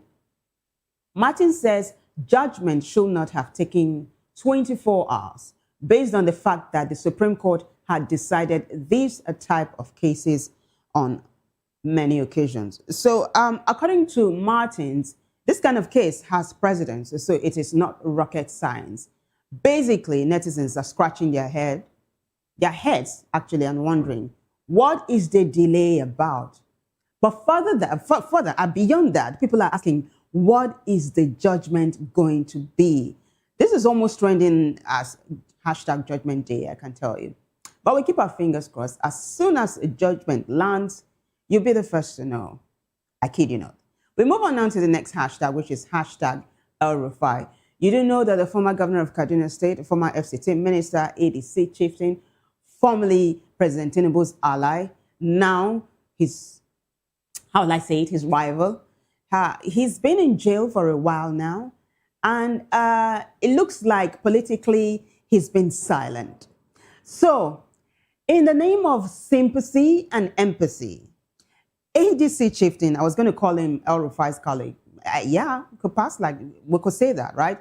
Peter Obi again visited El Rufai's family, his wife and his son. We are going to be seeing them in a photo in a short while.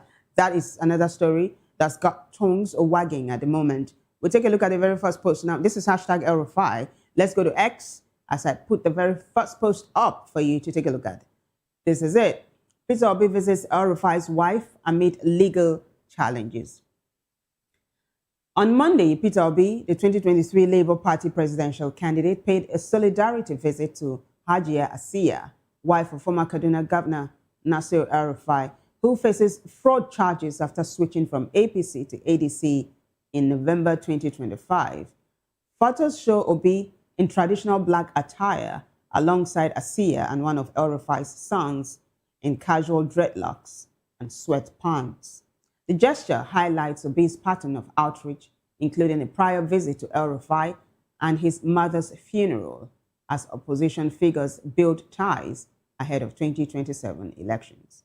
Reactions ranged. Let's continue to take a look at that. Let's go back to that post. Reactions ranged from praise to strategic unity to doubts over El-Rufai's past APC support.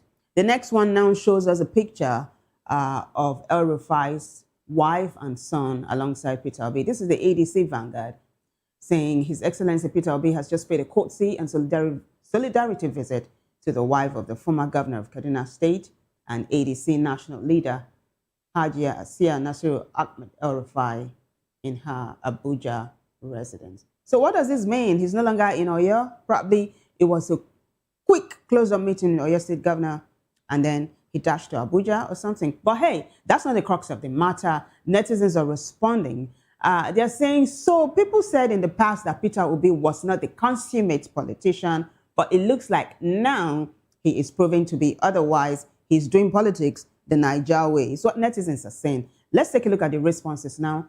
This is hashtag El-Rufai.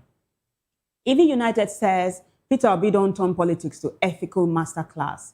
While they're busy with dirt and desperation, Peter Obi is playing politics like a gentleman, building bridges, not burning them. This man, and then he goes on to say what he thinks. This is Benson, who says in 2023, when I talk, say, you know, sabi politics. But then he says nobody has a monopoly of madness, because he says Peter Obi is actually teaching them politics 101. Basically, that's how this one is panning out. Not much debate regarding that one. People are actually saying, well, it's okay. But there are dissenting voices that are saying that, what about El-Rufai's antecedents? What about Peter Obi's moral stance as regards, you know, politicians and their moral code? You know, that's a totally different matter, a totally different kettle of fish. We just might dip into that some other time. But at the moment, though, another breaking story is the fact that member House of Representatives James Falike has gone ahead on behalf of President Tinubu to pick up the APC's expression of interest and nomination form. Wait for it, worth 100 million naira. So James Falike went on to pick it up for President Tinubu. So officially, President Tinubu is going to run in 2027, as if that was a state secret. Everybody knows. Yeah, so it is official now. That story is trending. I take you to X now, so you take a look at the very first post. We have a number of people, including Rufai Oseni, jumping on this particular one. That's it. Rufai says the lawmaker representing Ikeja Federal Constituency, James Falike, has picked up the All Progressives Congress expression of interest and nomination forms on behalf of President Bola Tinubu ahead of the 2027 presidential election. The APC National Organizing Secretary Suleiman Argungu on Tuesday in Abuja declared the process open and presented the expression of interest and nomination forms to Falike, who also serves as the founder of the Tinubu support groups. Now, credit goes to Punch for that one. Take a look at what Rufai said, that the lawmaker representing Ikeja Federal Constituency, James Falike. It's true, right? But also, once upon a time, he wanted to contest for the position of a governor in Kogi State. Kogi State. So, is he from Lagos? Or is he from Kogi? So, he's originally from Kogi State. Now, I gave you this background so that you can understand what some netizens are saying about him and Kogi State in a short while.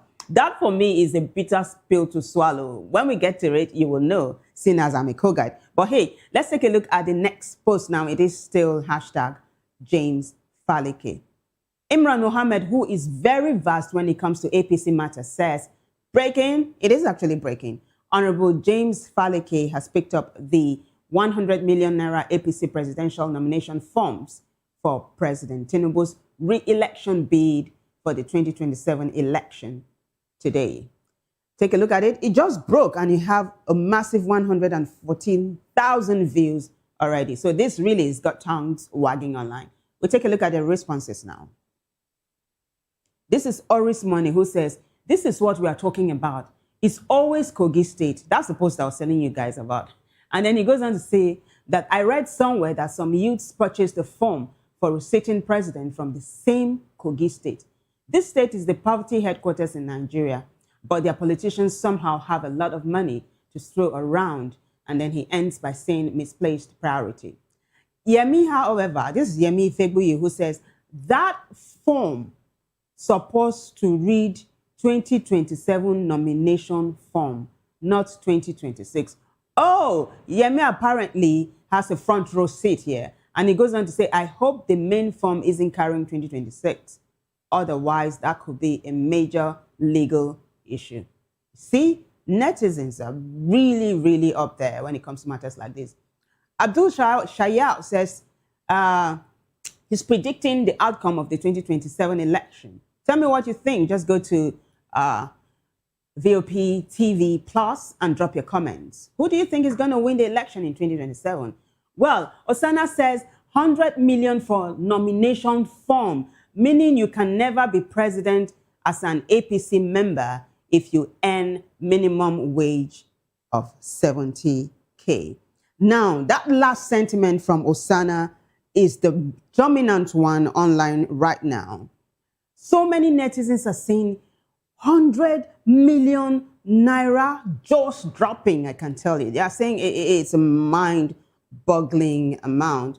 But hey, that's how it's playing out. Remember, it's James Faleke who picked it on behalf of President Tinubu. But it's not over yet, right? It looks like the saga has just begun. Someone from Edo State, a businessman, Stanley Osifo, went ahead to pick up the form as well. I said he's going to give President Tinubu a run for the money. Same party, right? Same position. Stanley Osifo is the next hashtag. Osifo Stanley, Stanley Osifo. So we'll settle for Osifo Stanley now. Like I told you, he's from Edo State. And of course, he went on to pick up the expression of interest and nomination form regarding the APC presidential flag bearer 2027. Yes, that's what we're talking about. So I take you to X now so you see the very first post. Stanley is the one that's going to be contesting with President Tinubu. Are there going to be more people? Fingers crossed. Nigerian Affairs Journal says Osifo Stanley, a businessman from Edo State, has purchased the 100 million naira APC presidential nomination form to challenge President Tinubu for the party's presidential ticket at the primaries. Take a look at the time, 58 minutes ago. It's just breaking, really. So is this the game or is this for real? Is Stanley really gunning to become Nigeria's president? Well, Imran Mohammed also jumps on this. There's a video, but before that, let's take a look at the next post. Imran Mohammed says, breaking, and he decides to call him a trader. Well, businessman, trader, whichever.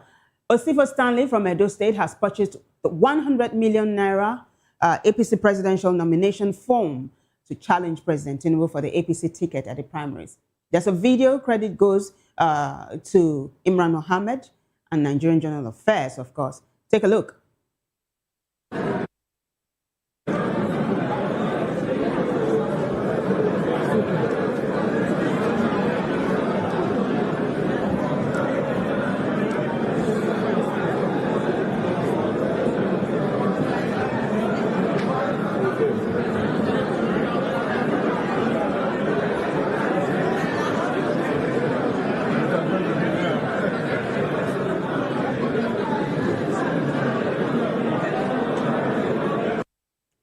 So there are responses to one. Some are saying, Stanley might settle for horse trading at some point.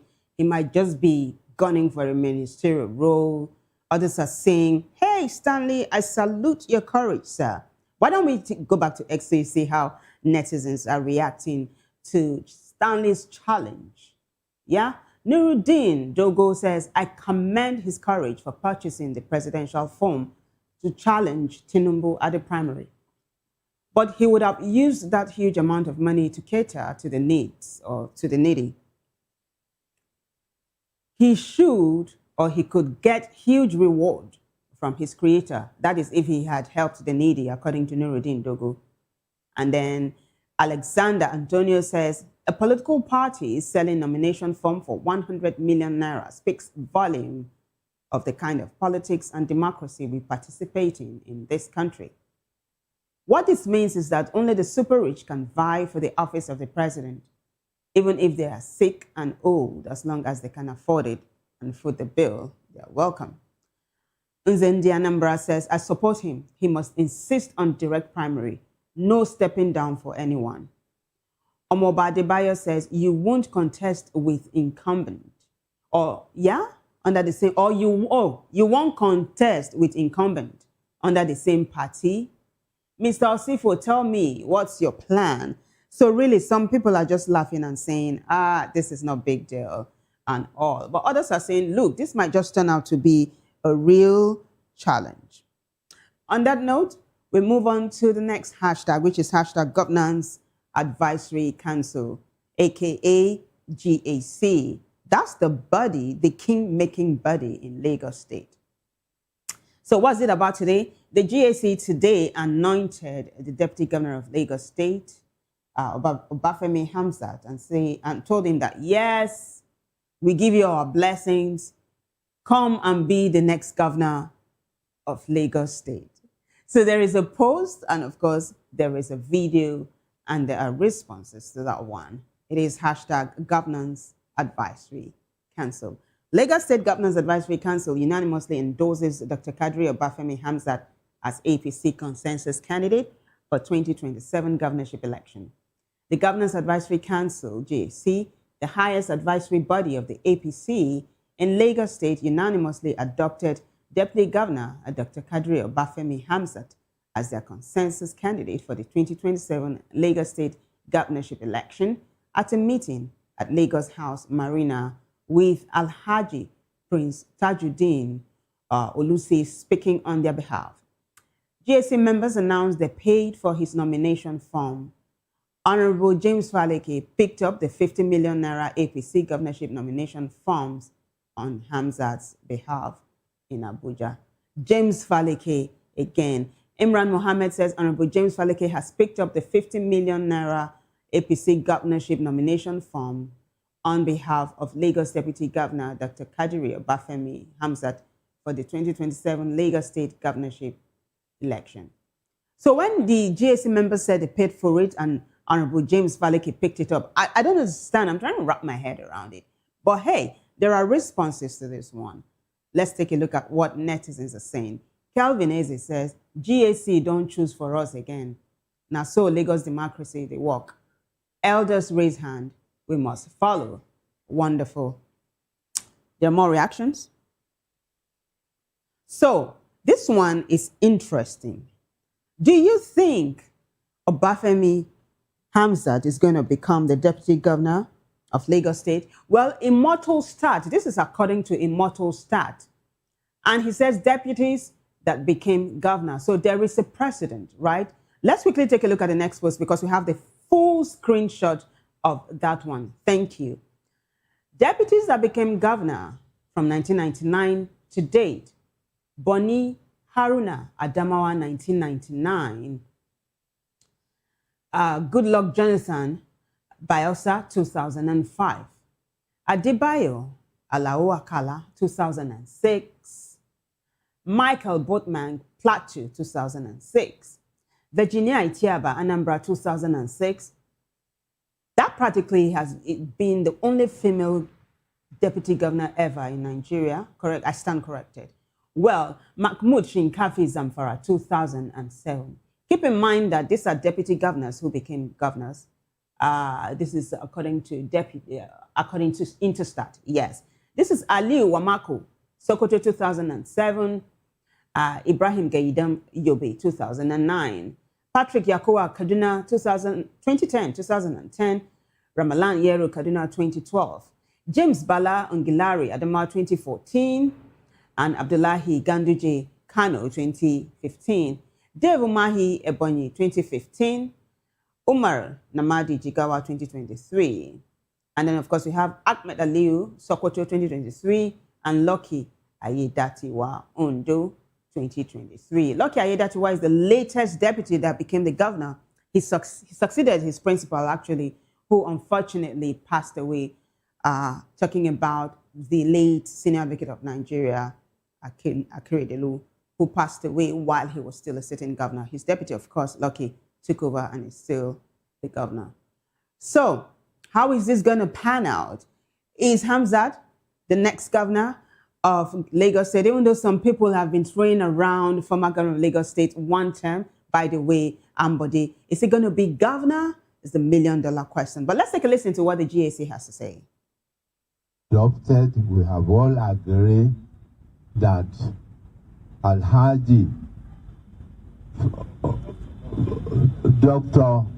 Olufemi Hamzat, the current, we have adopted, we have all agreed that Alhaji Dr.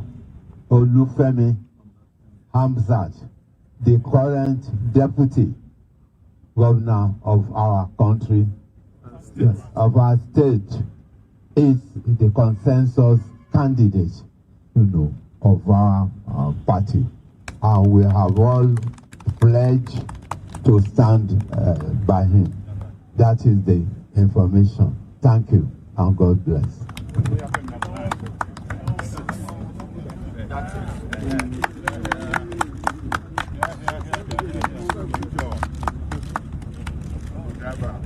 Gentlemen of the press, thank you. Additional information is that all of my leaders and my fathers here, they've all taxed themselves that they are going to fund the nomination form, whatever the amount is, for Mr. Deputy, who is our consensus candidate. They've all levied themselves, and they said that they are the ones going to buy him the form for his nomination. So we needed to mention that they've all levied themselves, even from their savings as retirees. Yes. Thank you very much, gentlemen of the. We have adopted, we have all agreed that Alhaji. All right.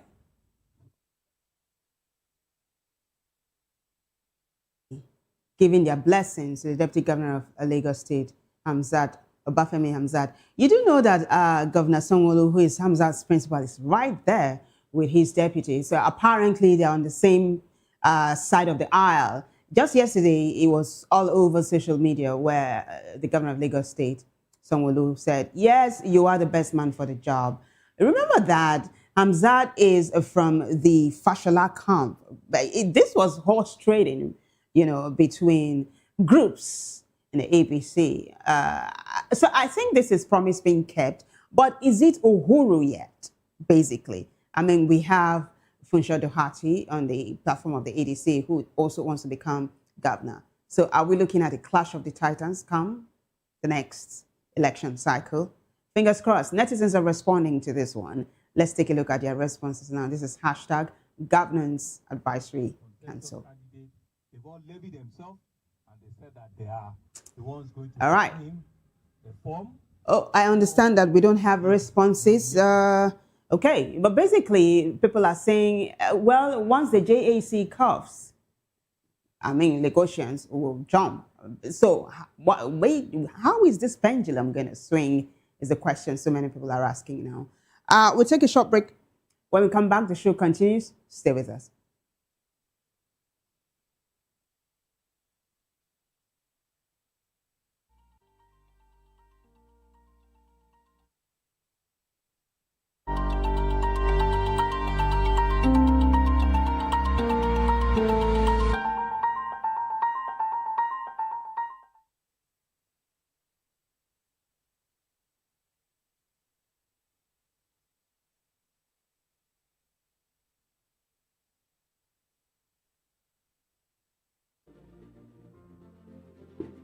Welcome to Golden Tulip, where every stay is a celebration of comfort and style.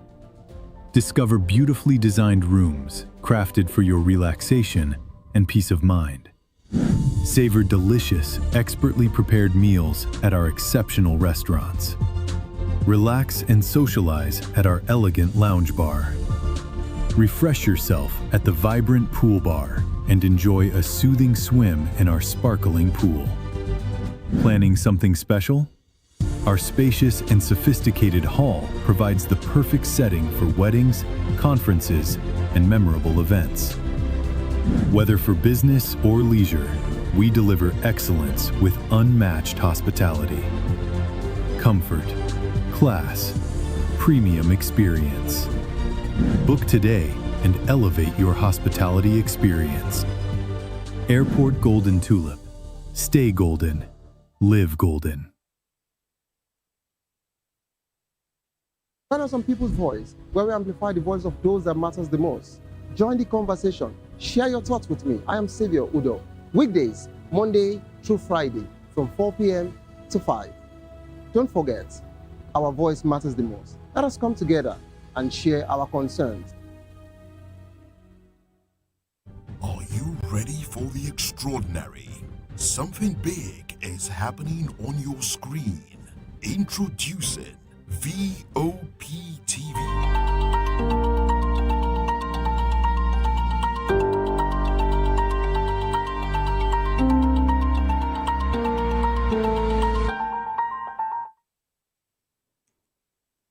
Welcome back, everyone. It is hashtag on VOP TV. Of course, I am Vivian Uguche. Remember how we made a promise earlier on of bringing to you an extended version of the speech Peter will be talking about, the ADC presidential hopeful, the speech he made when he visited his counterpart in Oyo State, or can I say his ally? Yeah, because it looks like they're allies right now, because the governor of Oyo State, Seyi Makinde, seems to be tilting towards the opposition. So we have that video right now. We'll just play it for you to take a listen to what Peter Obi has to say regarding the closed-door meeting. Would you like to know the purpose of your message? Well, very simple. We've come to respectfully consult with my dear brother, His Excellency, the Governor of Oyo State,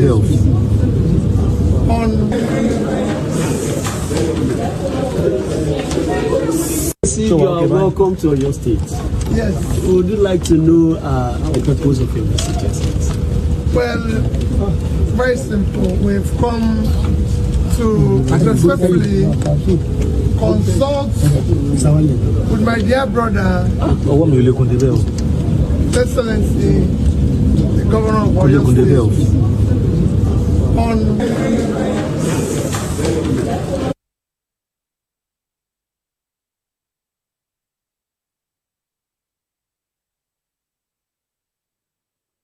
It looks like it's the same video that Esther Moore posted that we have here again. We will continue to dig for a fuller version of that, of course, as the program unfolds.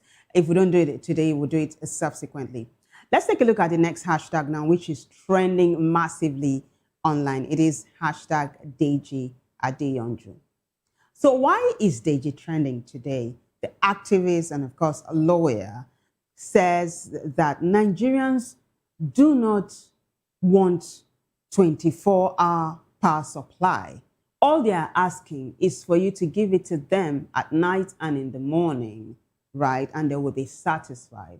And then he went on to say they don't even have the money to pay for a 24-hour electricity supply. Now, I think he said this in good faith, but some netizens are questioning his morale. They're saying, are you saying that we don't crave to have electricity for 24 hours? But others are saying he is right. Just give us electricity to charge our phones, iron our clothes, and at night for you to have your AC or your fan so that you're protected from the heat and all. I'm not going to talk too much, right? Let's take a look at the very first post, and then there's a video, and of course there are responses. It is hashtag Deji Adeyonju. Let's take a look at the first post. So this is Instablog Niger. Quote, Nigerians don't even want 24-hour light or 24-hour electricity or power supply. Let's settle for that. They just want to come home at 8 p.m. and meet light and wake up at 7 a.m. and meet light. End of quote. And that statement is credited to Deji Adeyanju. Now, credit goes to Honest Bunch podcast for the video. Take a listen. Time again, the Nigerians are the easiest people in the world. I have said it time and time again, the Nigerians are the easiest people in the world to please. Nigerians are not asking for the kinetics. Nigerians don't want to go to the moon. They don't want to go to explore the galaxies. They don't want even the science fiction. They don't want, see, Nigerians don't even want 24 hours light. Who told you Nigerians want 24 hours light? Can they even afford 24 hours light? Do you know how much is light on band A? Do you know how much is light? Nigerians just want, when they come home at 8:30 in the night, put on the light so that they will not be sweating at night when they are sleeping. Then in the morning, that early morning, before they go to work, still leave the light till like 7 so that they can iron their clothes. After that, you can take the light, then relocate the light to where the factories are, the offices are. Then the night again, you bring back the light around 8:39. How can this be too much? That this is what we have been laboring since independence that we cannot achieve. Can you see how silly Nigerian politicians are? Nigerian politicians, they are the most evil set of politicians in the world. And that's why I don't have any regard for any of them. So you cannot even provide few hours of electricity. So you get the gist of the matter, right? For starters, we apologize for the strong language there. But you get the drift of it. Netizens are saying, what do you mean? If you don't want 24-hour electricity supply, I do. I'm telling you how netizens are responding to this particular one. This is a massive story online as we speak. It's been trending for hours now. Let's take a look at the responses. It is hashtag Deji Adeyanju. So this is MC Slick. MC Slick says, what do you mean by this statement? Come home 8 p.m. as how? Do you realize people need light at their workplaces and some businesses function better with light? Femi says, differentiating between residential and commercial areas is another challenge because people have built houses everywhere in the industrial areas. And then Sabi goes on to say that, does he realize some people work from home? Nigerians want 24/7 electricity supply. In other words, Sabi is saying that Nigerians want steady power supply. And that takes us to the next hashtag, which is hashtag solar panel. It's still linked to the same thing about steady power supply, right? A video has emerged of how fitted or kitted Asuvilla is regarding solar panels and all of that. The video has gone viral. The man who actually put up the post has he's become very popular, even though he's anonymous. But then again, people like Senator Dino Melaye are jumping on this particular story. And of course, he's catching flack for it. But we'll take a look at the very first post. Let's not jump the gun here. Let's take a look at the first post. It is hashtag solar panel. Footage of solar panels installed at Asuvilla in Abuja goes viral. Some social media users shared videos showing solar panels installed at Asuvilla, the official residence of Nigeria's president in Abuja. The footage sparked widespread discussion amid ongoing national power outages and President Tinubu's prior promises of reliable electricity.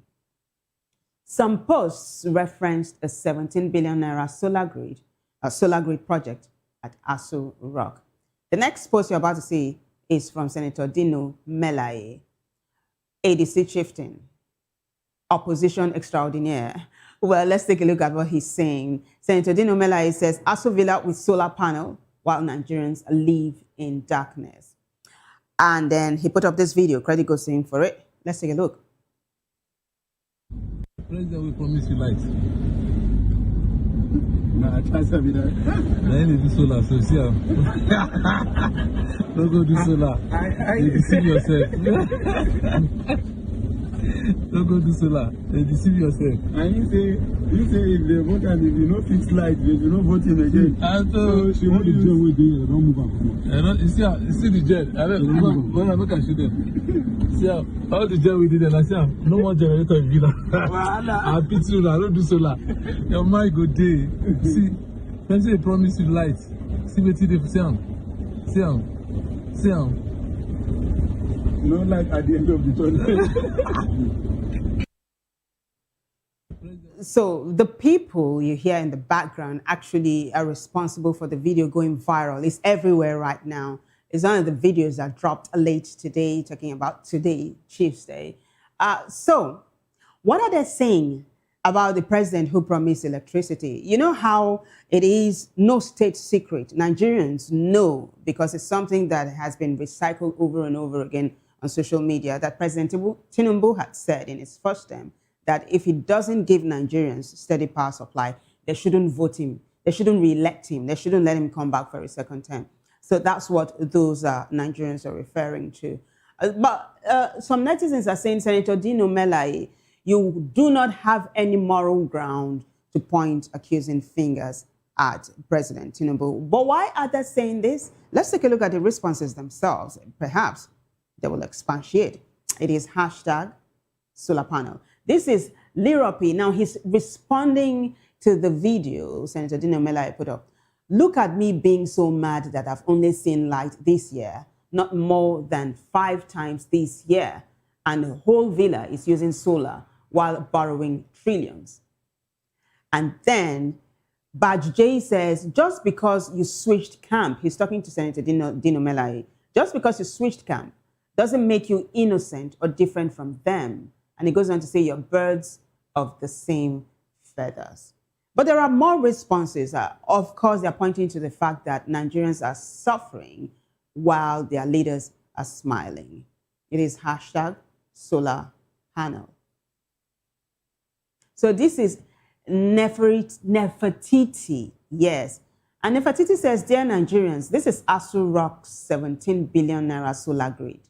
This is from the man who promised you electricity. There's another one. This is Chudi, who says, footage of solar panel installed at Asu Villa. This is the same president who promised Nigerians 24/7 electricity, yet his official residence is now backed up with solar power. So really, this is the sentiment online, I can tell you. Nigerians are lamenting, and some are saying, especially this season where it's been so hot. And some people are bringing the issue of global warming into the mix. Perhaps that's why we have the weather so hot and all. And they're asking, just give us electricity, light. Some even said, maybe Deji Adeyonju is right. Maybe just give us at night so that we can sleep peacefully and comfortably, and then in the morning to iron your clothes. But hey, giving Nigerians 24-hour electricity supply is not rocket science, is it? It is doable. It's been done. So let's keep our fingers crossed to see if it will be done. Because you see, the former power minister talking about, should we say incoming? No, we can't even say that. Let's stick with the former power minister talking about Adelabu, who now wants to become the governor of Oyo State because he's just kicked off his campaign in his home state. He had told Nigerians last month that they should just give the federal government 2 weeks, that inconsistent power supply will be a thing of the past. That has not happened. That's another promise that's not been kept. So Nigerians are saying, when? God, when? We hope that things will change, though, soon. On that note, we take a look at the last hashtag for today. It is hashtag Charlie Boy. Now, Charlie Boy has a strange relationship with former President Olusegun Obasanjo. They're like father and son, and they keep posting about 2 of them hanging out. There's a bromance between the 2. And some netizens are scratching their heads and wondering, what is behind this relationship? So this story has gone viral. Charlie Boy paid a visit to his father, former President Olusegun Obasanjo. Others are saying that former President Olusegun Obasanjo hosted Charlie Boy. There's a funny picture of the 2 of them together. And of course, the response is, that's it. Really, really funny picture. It cracks me up. This is Yaba Left Online. And it just says, former President Olusegun Obasanjo hosts Charlie Boy. What is it with these 2 is what one of the netizens are asking. Let's take a look at their responses now. So this is Bato. Would Bato be short for Bartholomew?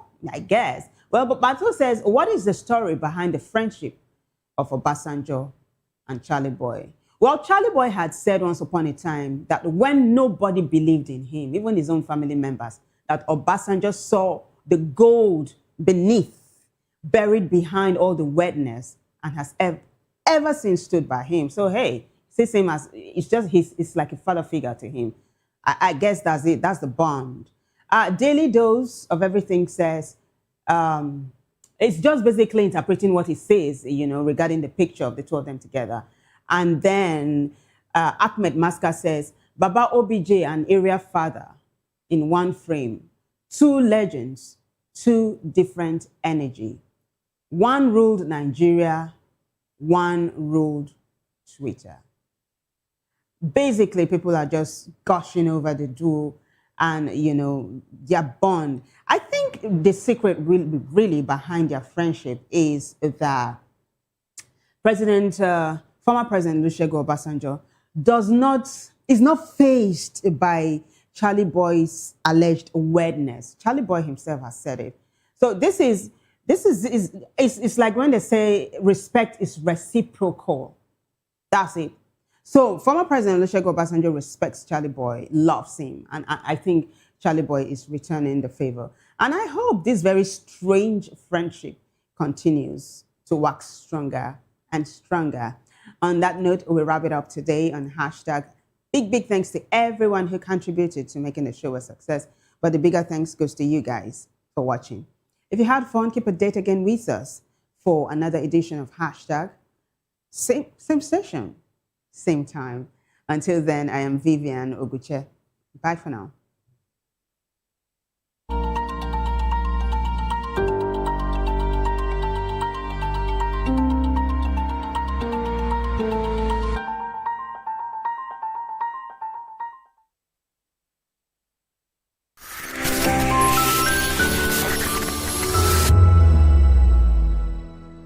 Behind every broken desk lies a broken promise. Education shapes the nations. But who is asking the right questions? Introducing Edu Dialogue, the show that goes beyond the surface, exposes the cracks, the corruption, and the silence in Nigeria's education system. Edu Dialogue, Saturdays, 3 p.m., only on Vop TV. We break the biggest stories, from missing funds to policy failures. We ask the tough questions and demand real answers. Edu Dialogue, this Saturday, 3 p.m. on Voice of the People Television. Welcome to Romeo Pizza.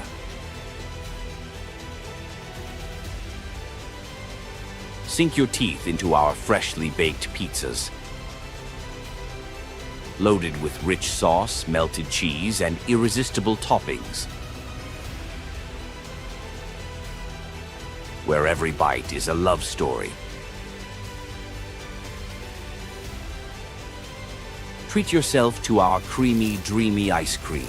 Smooth, sweet, and made to brighten your day. Or maybe you want it hot and satisfying. Our juicy shawarma is wrapped to perfection, packed with flavor in every mouthful. Pizza, ice cream, shawarma. Why choose one when you can have it all? Romeo Pizza has exactly what your taste buds desire. Are you ready for the extraordinary? Something big is happening on your screen. Introducing VOP TV. Now streaming on SLTV channel 264. From breaking news to captivating conversations, news analysis, giving you all sides to the story. We bring in-depth discussions on the issues that matter, from politics to sports, entertainment, and lifestyle. VOP TV on SLTV channel 264. Join us as we redefine what television means to you. Voice of the People Television, VOP TV. Now you have more than a voice.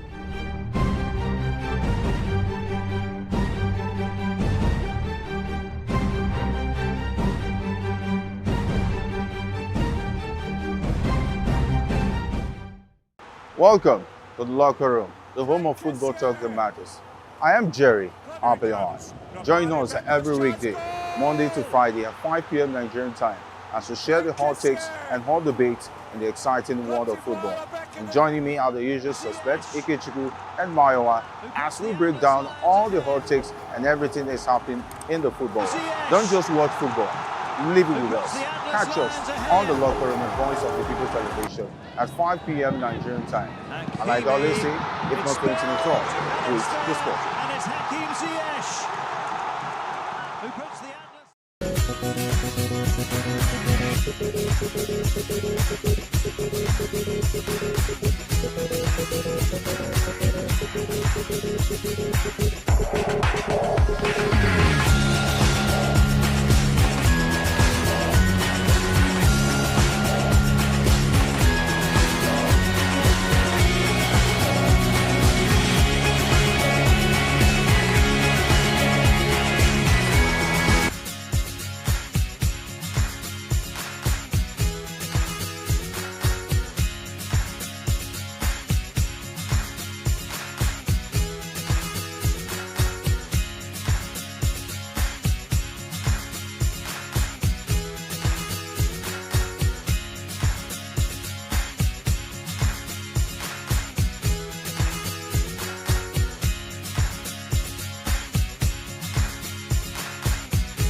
In a world where truth is the ultimate power and opinions scream the loudest, it's time to wade through the noise. Hunger no get tribe.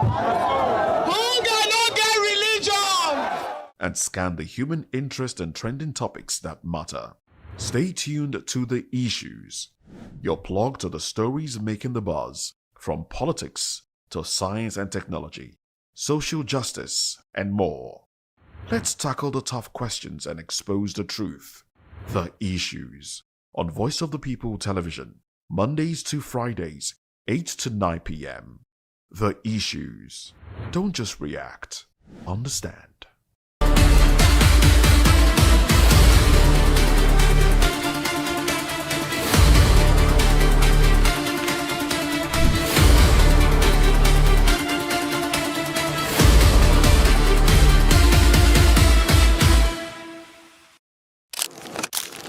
Before the arenas, before the charts, there was Ahmed Owololade, a young artist from Lagos with a voice steeped in Fuji tradition and a vision bigger than his city. In 2022, he became Ashake Mr. Money, where the vibe wasn't just a debut, it was a takeover.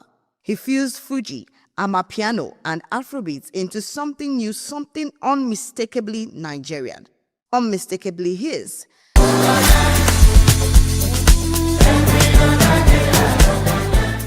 Then came the stages, a sold-out O2 Arena, Medicine Square Garden, Walkout Art, Lonely at the Top, the longest-running Nigerian #1 in history, Grammy nomination and global tours. He didn't change for the world. He made the world move to his rhythm. Ashake proves that street stories can become global anthems, that faith, hustle, and originality still win. This is Ashake, the sound of a generation. Money on my mind.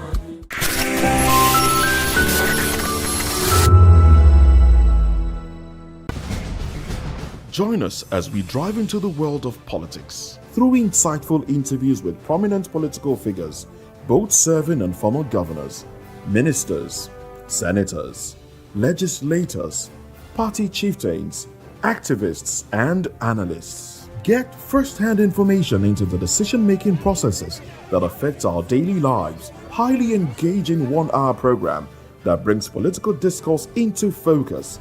I am Chukwuma Okoro. Political Lens, Monday through Friday, 6 to 7 p.m. Join us. Africa is on the move, a continent of rising voices, untold stories, and powerful transformations. From the streets of Lagos to the heart of Nairobi, from the mines of Congo to the tech labs of Cape Town, the African story is being written every day. Bold, dynamic, unstoppable. This is Africa News on Voice of the People Television. We don't just bring you the news, we analyze and bring you Africa's heartbeat, the politics that shapes our nations, the economies that drives our future, the cultures that defines who we are, the voice that must be heard. Africa News, Africa's voice, Africa's future. Where Africa speaks, the world listens.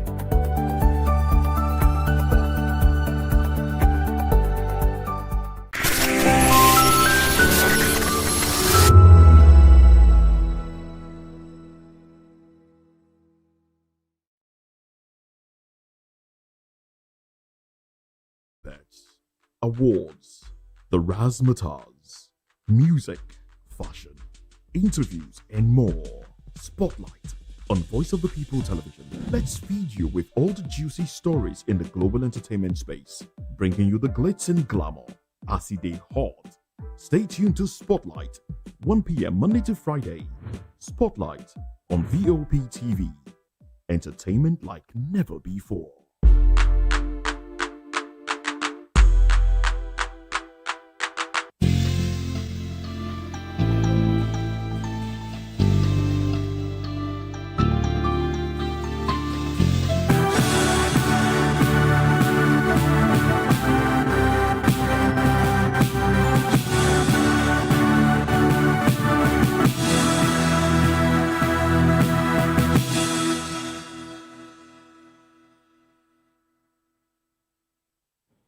Hello and welcome to News Hour on Voice of the People TV.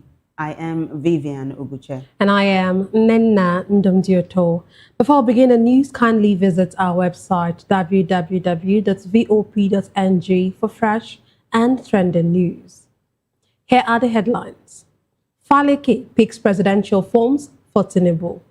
GAC adopts Hamzat as consensus candidate. IPOC decries high cost of nomination forms. Labour Party elects Nenadi Usman chair. Mark faction urges CJN on speedy judgment. Reps approve Tinubu's $516 million loan request. On the foreign scene, Trump welcomes King Charles and Queen Camilla. Well, in business news, Alton wins airtime dispute threatens 400 billion naira market. In sport, Nigeria withdraws from South Africa catch ball tournament. In entertainment news, NCC targets piracy with digital tools. Now the news and details. The race for the 2027 presidential ticket of the All Progressive Congress has gained momentum with the sale of expression of interest and nomination forms underway in Abuja. The exercise held at the Continental Hotel and the Ladi Kwali International Conference Center marks the formal start of the party's internal process ahead of its May 23 primaries. Chairman of the House Committee on Appropriation, James Faleke, picked up nomination forms on behalf of President Bola Tinubu in what party officials describe as early mobilization for his re-election bid. The party's National Organizing Secretary, Sulaiman Agungo, presented the forms at the APC National Secretariat. The 100 million naira forms were paid for on the president's behalf. Faleke also obtained governorship nomination forms for Lagos State Deputy Governor Kadri Obafemi Hamzat ahead of the 2027 election, following payment of 50 million naira for the required forms. The Independent National Electoral Commission has scheduled presidential and National Assembly elections for January 16, 2027, while governorship and state assembly polls will hold on February 6. Campaigns are set to begin August 19 for national elections and September 9 for state polls. Meanwhile, the Governance Advisory Council of the All Progressives Congress, APC, in Lagos has adopted Deputy Governor Obafemi Hamzat as his consensus candidate for the 2027 governorship primary. The GAC, the highest decision-making body of the party in Lagos, reached the decision after a closed-door meeting at Lagos House Marina. Lagos State Governor Babajide Sanwo-Olu and GAC leader Tajuddin Olusi announced the adoption on Tuesday, with the governor expressing support for Hamzat's bid to succeed him. The council, however, says the party will still conduct primaries for all positions in line with its guidelines to ensure a level playing field for aspirants.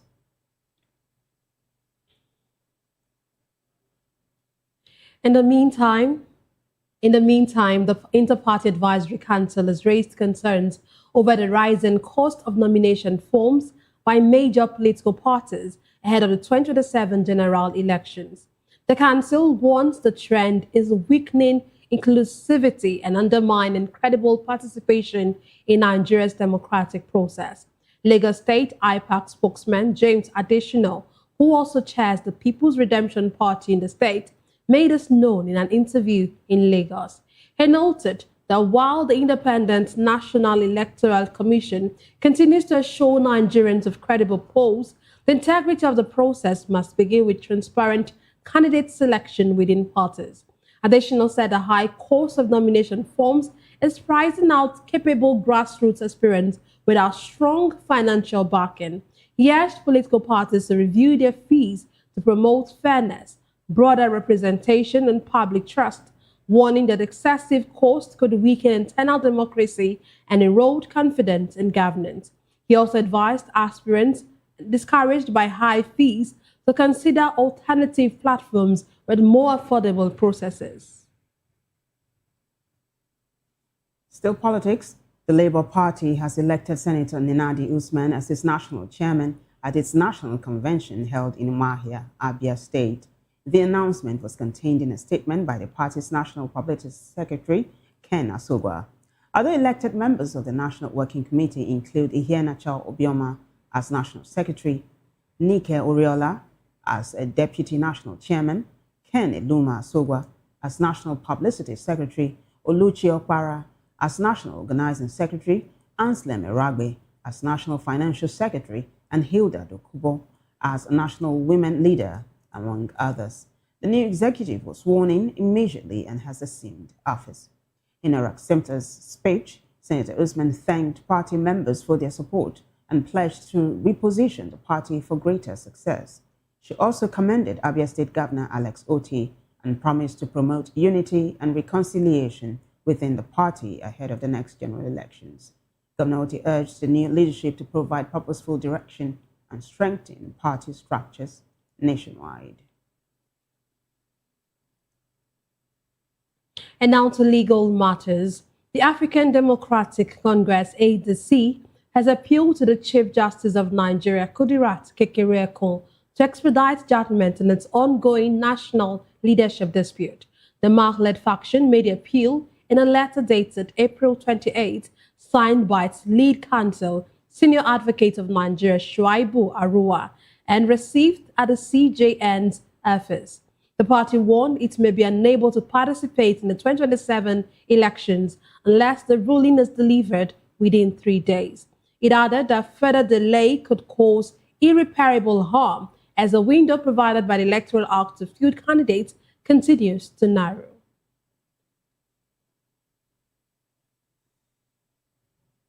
Still legal matters. The Federal High Court in Abuja has adjourned a suit seeking to restrain former President Goodluck Jonathan from contesting the 2027 presidential election until May 8 for hearing. The case listed for mention was fixed for hearing by Justice Peter Lifu, who also ordered that hearing notices be served on all defendants who are yet to file counter affidavits.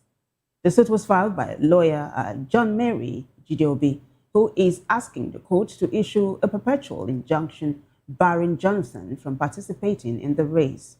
He's also seeking an order restraining the Independent National Electoral Commission from accepting or publishing his name as a duly nominated candidate. Away from legal matters, the House of Representatives has approved President Bola Tinubu's request to secure a $516.3 million external loan for sections of the Sokoto-Badagry Superhighway. The approval followed the adoption of a report by the House Committee on Aid, Loans and Debt Management during plenary. The 1,000-kilometer highway will link Sokoto, Kebbi, Niger, Kwara, Oyo, Ogun and Lagos states, stretching from Ilela to Badagry, and is expected to boost connectivity and economic activity between the northwest and southwest. The request, conveyed in a letter read by Speaker Abbas Tajuddin, is part of the federal government's existing borrowing plan already approved by the National Assembly. The 13th order of the day is consideration of report of the Committee on AIDS, Loans and Debt Management on the request for the approval of the total sum of $560,333,007 US syndicated financing from Deutsche Bank for the construction of the Sokoto-Badagry Superhighway Project, Section 1, Phase 1A and 1B. Honorable members will recall that the report was laid on Thursday, 28 April 2026. Honorable Abdullah El Rashid will move for his consideration on behalf of Honorable Abubakar Hassan Nalaraba. Reports Deputy Chairman Abdullahi El Rashid asked lawmakers to back funding for a 120-kilometer stretch of the road, which was subsequently approved after close-by-close consideration. The move comes amid concerns over Nigeria's rising debt, with the Debt Management Office reporting total public debt at over 87 trillion naira as of mid-2023. Motion that the House arise to move a motion that the House do consider the report of the Committee on AIDS, Loans and Debt Management on the request for the approval of the total sum of $516,333,007 US syndicated financing from Deutsche Bank AG for the construction of the Sokoto Badagry Superhighway Project Section 1, Phase 1A and 1B. I so move, Mr. Speaker. My respected colleagues, I am Honorable Bill Isa Ambarura, member representing the people of Ilela and Gwadaba Federal Constituency. Mr. Speaker, I'm from Sokoto State. Mr. Speaker, I rise up to second this motion on the report of the Committee on AIDS and Loans and Debt Management. I so second, Mr. Speaker. Thank you. Those in support of this motion say aye. Those against say nay. That is have it.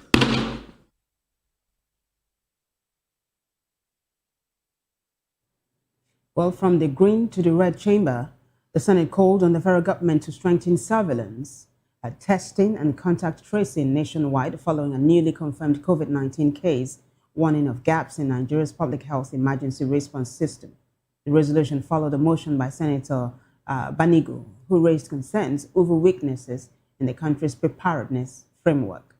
Debating the motion, Banigo cited constitutional provisions requiring governments to prioritize citizens' welfare, including public health.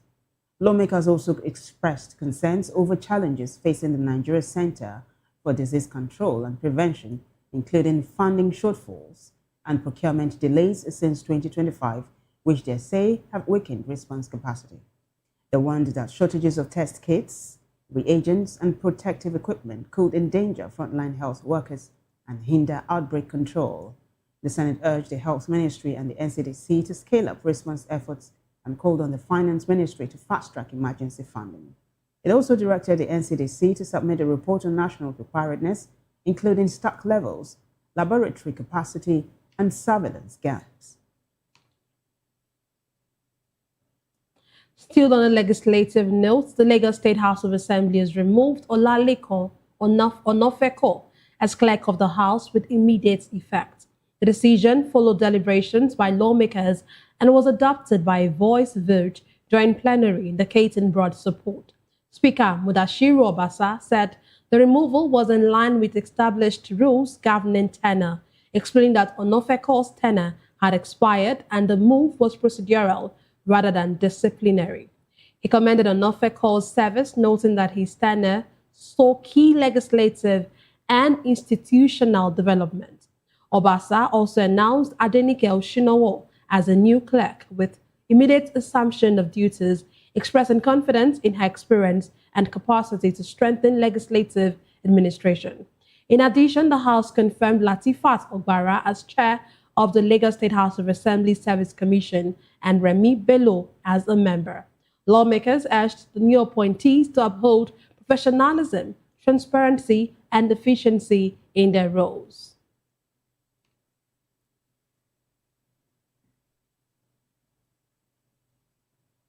Well, you're watching News Hour on Vop TV. We'll be right back after this short break. Stay with us.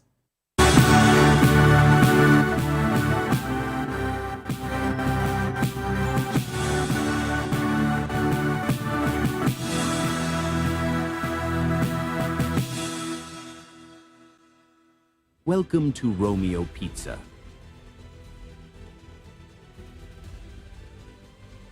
Sink your teeth into our freshly baked pizzas. Loaded with rich sauce, melted cheese, and irresistible toppings. Where every bite is a love story. Treat yourself to our creamy, dreamy ice cream. Smooth, sweet, and made to brighten your day. Or maybe you want it hot and satisfying. Our juicy shawarma is wrapped to perfection, packed with flavor in every mouthful. Pizza, ice cream, shawarma. Why choose one when you can have it all? Romeo Pizza has exactly what your taste buds desire. From the views on the streets, we go to bed empty hunger, to the blaring horns of a hustling city, the loudest voices of the common man got a medium to be heard. This particular administration, they were coming unprepared. It's not a bad thing to renovate the president's lodge. Through top-notch programming, unbiased reportage of news, sports, business, entertainment, and cultural documentaries, Voice of the People 90.3 FM became a symbol for 21st century media. And now, a new baby is born. Voice of the People Television, VOP TV, youthful, full of vigor and penchant for excellence in the continent's media space, exposing the wrongs, applauding the rights, dissecting the news without fear or favor, through factual and accurate stories and contents. Corruption kills three things that makes a society. Representing the interests of the people and giving them a voice. Voice of the People TV is here to stay. towards building a fair society. VOP TV, Voice of the People Television, truly a voice for the people. We encourage you to click on the like button and subscribe to our YouTube channel. We are Voice of the People TV. Also follow us on all our social media platforms. We are at VOP TV Live. Visit our website www.vop.ng for fresh and trending news. Also watch us live on SLTV channel 264. VOP TV, Voice of the People Television. 2564 is coming up on Burning 9, right? 2564 Atlantic Tower. What happens in the hush behind hangar doors? Who signs the papers that gamble with lives? Which truths were grounded before they even ever had wings? If you've ever buckled a seatbelt at 30,000 feet, if you've ever stared out of that tiny window and wondered who's really in control of the skies, it isn't just flight, it's power, it's politics, it's pressure sealed in steel. We're peeling back the clouds from runway risks to sky-high secrets. We're diving deep where most dare not to look. Aviation Scope, every Sunday at 7 p.m. only on Voice of the People TV. We don't just report, we reveal. We don't just ask, we uncover. Because when it comes to the skies, ignorance is turbulence. Aviation Scope, the sky isn't the limit, it's just the beginning. Hey guys, it's your girl Arika of the Dimples, aka Risky Baby, and you are watching VOP TV. Do not go anywhere. Where are you going to? Stay here. Calm down. Stay here if you're not. What's up, everybody? Uzo Arco here, and I'm hanging out on VOP TV. Keep it locked, don't go nowhere. Let's go. Hi everyone, my name is Yvonne Jagade. You are watching VOP TV, and don't change the dial, because I said so. Who's happy to post? I mean, who's happy the most? Because when shit goes south, y'all be happy to ghost. When you make a wrong move, they be happy to roast. But be careful when you win, who's not happy to toast. I am VJ Adams, and you rock with VOP TV. Don't move. Hi people, Bisola here, and you are watching VOP TV. Mwah. Shout out to VOP TV. It's so good to have you on the red carpet of AV. Love you all. Wishing you all the best. Here's a shout out to VOP TV. It's your girl April Oshidikwe at the AV premiere. You know what it is. Hi everyone, my name is Linda Ejiofor Suleiman, and I'm live at the EV premiere. Keep watching VOP TV. I want to say hello to my Italian friends. I want to say them that Nigeria is the best country in the world, and I'm so happy to be here. Thank you so much. Hi guys, my name is Tomo Atebe. I'm an actor, and you guys are live on VOP TV. Keep it locked, because I said so. Ladies and gentlemen, boys and girls, this is your girl Philly Storms out here, and this is a big shout out to VOP TV. Hi guys, my name is Charles Bourne. My name is Lydia Lawrence Nzaya. Please keep watching Voice of the People Television. Love ya. Hello, my name is Inejo. Keep watching VOP TV. What up? My name is Usimachiku. You are watching VOP TV. Keep it locked. Hello, I am Floyd Igbo. Keep watching VOP TV. Hi everyone. I hope you're doing good. Keep watching VOP TV. And just have an amazing day. Thank you. Hi guys, it's your boy Praise. Keep watching VOP TV. Good evening, Africa. My name is Bama Kore, actor, model, producer, and I'm giving a big shout out to VOP TV, man. Keep watching. Don't change the dial. Thank you and God bless you. My name is AY, and of course, I represent the voice of the people, and that's why I'm on VOP. AY say so. Hi everyone, it's your girl Miriam Tima from the Real Housewives of Lagos and the Real Housewives Ultimate Girls Trip Africa. Shout out to VOP, the voice of the people. You already know. Stay tuned, keep watching. And don't forget, VOP is the best. All right, hello, I'm Isabel, but I'm shaking my phone back with Melanie Poppy Black Skin Boy. This is VOP TV. If you're not watching VOP, I don't know why you're watching. Maybe you're watching your weights. Hello, beautiful people. This is Wale Ojo, and you're watching VOP, Voice of the People. Hi, guys. You already know who it is. This is New Energy. Flyers Boy Ever Live. Keep watching VOP TV. Thank you. Hi, people. Jenny Albano here. Guys, please keep watching Voice of the People. Are you looking for where to buy quality and original studio and musical equipment in Nigeria? Welcome to Iruka Online, Nigeria's biggest musical and sound equipment warehouse. Your trusted home for top global brands, reliable low-priced alternatives, and 100% original musical accessories. With over 16 locations nationwide and open 7 days a week, we deliver unbeatable service and customer support you can count on. Shop online at iruka.com in partnership with world-renowned brands like Wolfdale Pro, Prisoners, Twile Keyboards, Fender and Jackson Guitars, Marshall Amplification, Mapex Acoustic Drum Set, Tech Electronic Drums and Accessories, Evans Drumheads, Ashdown Engineering, and many more. Iruka Online, powering your sound with quality you can trust. Welcome to the locker room, the home of football talk that matters. I am Jerry Ampelon. Join us every weekday, Monday to Friday at 5 p.m. Nigerian time, as we share the hot takes and hot debates in the exciting world of football. And joining me are the usual suspects, Ikechukwu and Mayowa, as we break down all the hot takes and everything that's happening in the football. Don't just watch football, live it with us. Catch us on the locker room and Voice of the People television at 5 p.m. Nigerian time. And like I always say, if not 20 minutes off, please discuss. Join us on People's Voice, where we amplify the voice of those that matters the most. Join the conversation. Share your thoughts with me. I am Xavier Udo. Weekdays, Monday through Friday, from 4 p.m. to 5.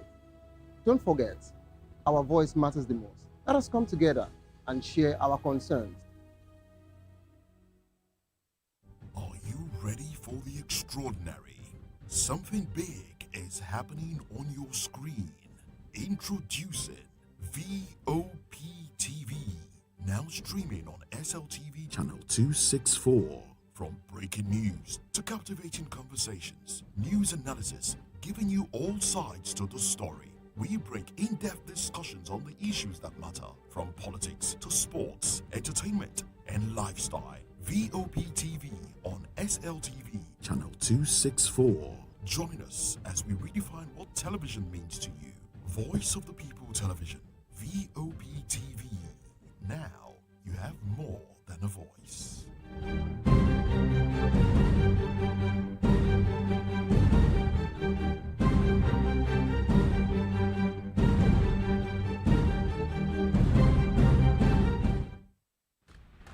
Yes, obviously everybody knows the game is beautiful and that's why I love sports. My name is Kizzy K. You're welcome to my republic. But remember, there can never be a transfer without a window. Just like there can never be a deep thinking without a Pep Guardiola in football. You can't say tennis without talking about Djokovic. So why not give me attention on the show so I can run your race on the TV like Lewis Hamilton Formula 1 star. Don't forget, when God have mercy on you, you can achieve your goals like Cristiano Ronaldo. I am a proud Nigerian, and right here, we talk NFF. For every sports update, commentary,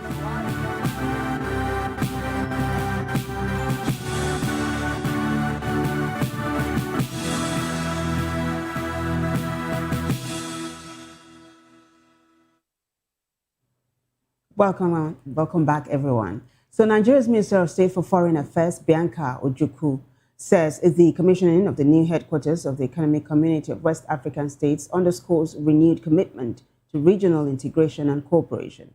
She spoke in Abuja at the official handover of the facility by the People's Republic of China to the regional bloc. Odumegwu Ojukwu described the project as a reflection of shared goals in unity, peace, and sustainable development, noting that since its establishment in 1975, ECOWAS has remained a symbol of cooperation and collective progress in West Africa.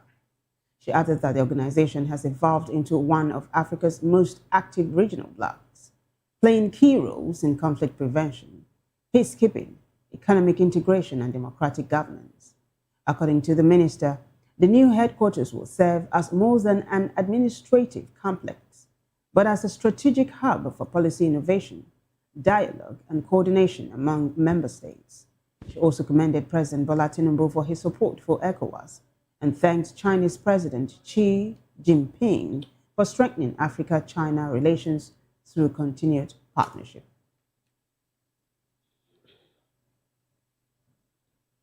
The federal government is pledged to support initiatives that promote inclusion, accessibility, and equal opportunities for persons with disabilities across Nigeria. Minister of Humanitarian Affairs and Disaster Management, Bernard Doro, made a commitment at the premiere of Let's Talk Humanity, stressing that persons with disabilities must be considered in the design of programs and devices. Correspondent Ferdinand Igba reports. According to the minister, inclusion of people with special need is not an option, but an obligation. And when they develop assisted devices or technology in general, this has to be done with people living with disability in mind. The minister said he believed that it is an important point to make and must move towards a future where accessibility is by design, moving away from retrofitting tools towards building universal platforms. Digital must be the priority here. Technology should empower individuals to navigate the world on their own terms, the minister said. When we speak of technology as a bridge, we must recognize that for the global community of persons with disability, this bridge is often the difference between isolation and independence. For a student with a visual impairment, a screen reader isn't just a software, it is their sight. Eye tracking technology isn't just a gadget, it is their hands. Former Kano State Governor Dr. Abdullahi Umar Ganduje lauded the initiative and called on other governors, developmental partners, federal and state governments across the country to embrace the initiative. And also, I have to thank the honorable ministers, the Honorable Minister of Humanities, the State Minister, Federal Capital Territory, and also other honorable ministers who have sent their representatives to this important occasion. Founder of Let's Humanity, Fatima Ganduje Abiola Ajumobi, has revealed plans by organization to build a national resource center for people with sensory impairment in Nigeria. Fatima, who is a daughter of the former national chairman of the All Progressive Congress, APC, Dr. Abdullahi Umar Ganduje, said, while over the last 10 years, our organization has impactfully invested in technological gadgets to enhance better education for the blind and deaf in Tudu Maliki's special school in Kano. We have seen what is possible when intention meets action, and more importantly, we are confident in the scalability of what we have built. What started as a vision has grown into something measurable, something tangible. With a 500% increase in tertiary institution enrollment from Tudu Maliki Special School, we are no longer speaking in hope, we are now speaking in evidence.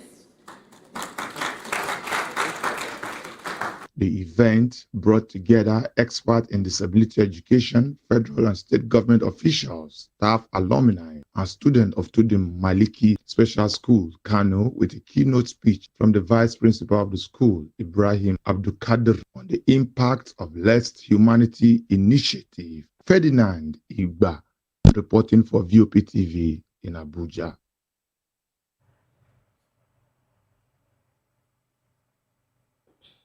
Thank you very much, Ferdinand. Let's now move on to Edo State, where the government has reaffirmed its commitments to governance, development, and investment-driven reforms amid concerns over comments by an aide to Governor Mandi Okpello.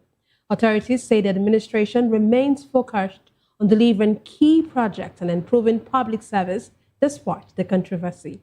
Correspondent Rhoda Johnny reports. Your name is Edo State. CP, Monday. The name of the governor is Monday and your name is Monday. That is why you people are working. CP, be loyal to you. When we catch ADC, When we catch these people, we'll hand over to you. Edo State government has distanced itself from alleged threats against opposition figures by an aide to Governor Monday Okpebholo, describing the remarks as provocative and not its official position. Commissioner for Information and Strategy, Kazeem Afebua, said this in Benin City while reacting to a viral video involving Emmanuel Egogo, insisting the administration does not support political intimidation. So, gentlemen and ladies, let me also use this opportunity to respond to criticisms of one of the opposition. There's one trending video online about one Egogo when he spoke about the city of police and also telling them to go after ADC. Let it be on record that the governor does not tolerate gangsterism, political hooliganism, and any attempt to subdue, to cow the opposition. He said the government remains focused on delivering projects across the 3 senatorial districts, noting ongoing reforms, security interventions, and a new cloud-based e-government platform aimed at improving transparency and efficiency in public service. Edo South, Edo Central, Edo North. Projects are ongoing, and Edo is work in progress. Afebua listed key works, including the rehabilitation of the Benin Aushi Road, school upgrades, completion of about 35 primary healthcare centers, and a 150-bed teaching hospital and more, expected to create jobs and boost the state's economy, while urging balanced media reporting. Brother Johnny, Vop TV News. Rhoda, thank you. Well, staying with Edo State, security operatives have intensified the crackdown on kidnapping, raiding a suspected hideout in Ama community, Esako West local government area, and arresting 2 suspects. Again, Rhoda Johnny reports. Security operatives in Edo State have raided a suspected kidnappers' hideout in Ama community, Esako West local government area, arresting 2 suspects. The joint team of the Special Security Squad, Edo State Security Corps, and the Nigeria Police launched the operation from Echo Wire community near South Central, following credible intelligence. Spokesperson said a suspected kingpin, identified as Best, has been declared wanted, adding that arms and a military uniform were recovered. We had a tip of the hideout of kidnappers in Ama, in Esako West local government. But we came through Irwa, there Afoda, and we've been walking like 2 kilometers in the bush before we came to this location where the master planner of all kidnappers in this environment stays. His name is Best. This team is a combined team of the Edo State Security Squad, Special Security Squad with the Edo State Civil Security Corps. The Security Corps commander said the suspect recruits kidnappers in Edo first, while the arrested suspects told journalists they were engaged by the wanted suspects. We received a tip that there has been kidnapping. They have been kidnapping people from the village of Ama, Ekowaya, within the environment. And the tip is that there is a house owned by one Mr. Best that is recruited them and deployed them to various areas in this forest. And they hold gun, and some people has been kidnapped. Some of them has been wounded. Some are even in the hospital now as we speak.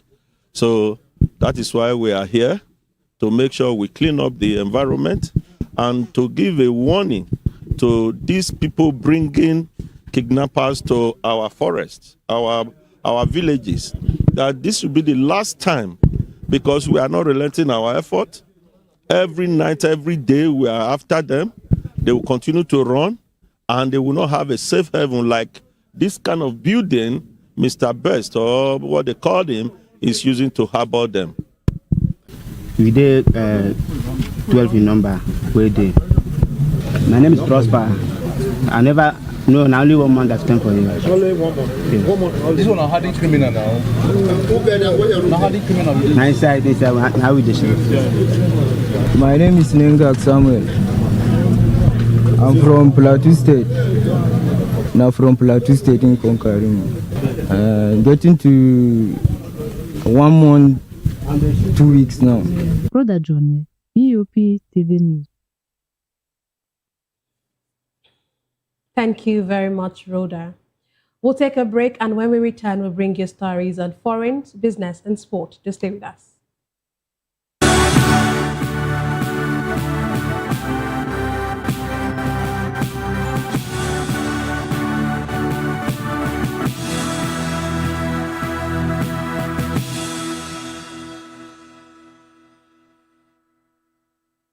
In a world where truth is the ultimate power and opinions scream the loudest, it's time to wade through the noise. Hunger no get drum. Hunger no get religion. And scan the human interest and trending topics that matter. Stay tuned to The Issues, your plug to the stories making the buzz, from politics to science and technology, social justice, and more. Let's tackle the tough questions and expose the truth.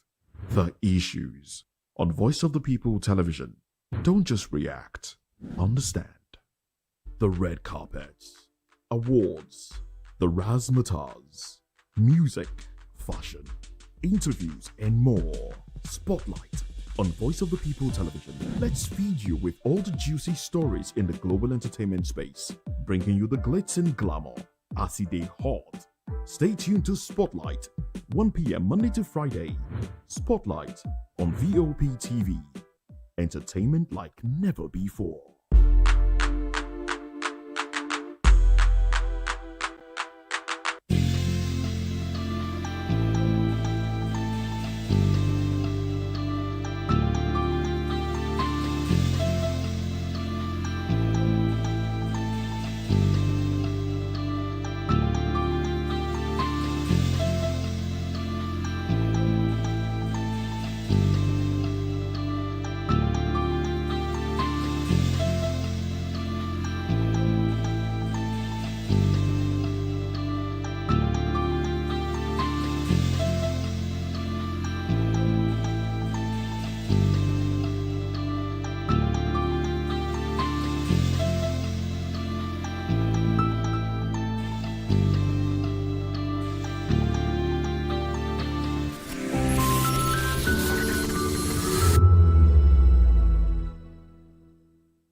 From the views on the streets, we go to bed empty hunger, to the blaring horns of a hustling city, the loudest voices of the common man got a medium to be heard. This particular administration, they were coming unprepared. It's not a bad thing to renovate the president's lawn. Through top-notch programming, unbiased reportage of news, sports, business, entertainment, and cultural documentaries, Voice of the People 90.3 FM became a symbol for 21st century media. And now, a new baby is born. Voice of the People Television, VOP TV, youthful, full of vigor and penchant for excellence in the continent's media space, exposing the wrongs, applauding the rights, dissecting the news without fear or favor, through factual and accurate stories and contents. Corruption kills 3 things that makes a society. Representing the interests of the people and giving them a voice. Voice of the People TV is here to stay towards building a fair society. VOP TV, Voice of the People Television, truly a voice for the people.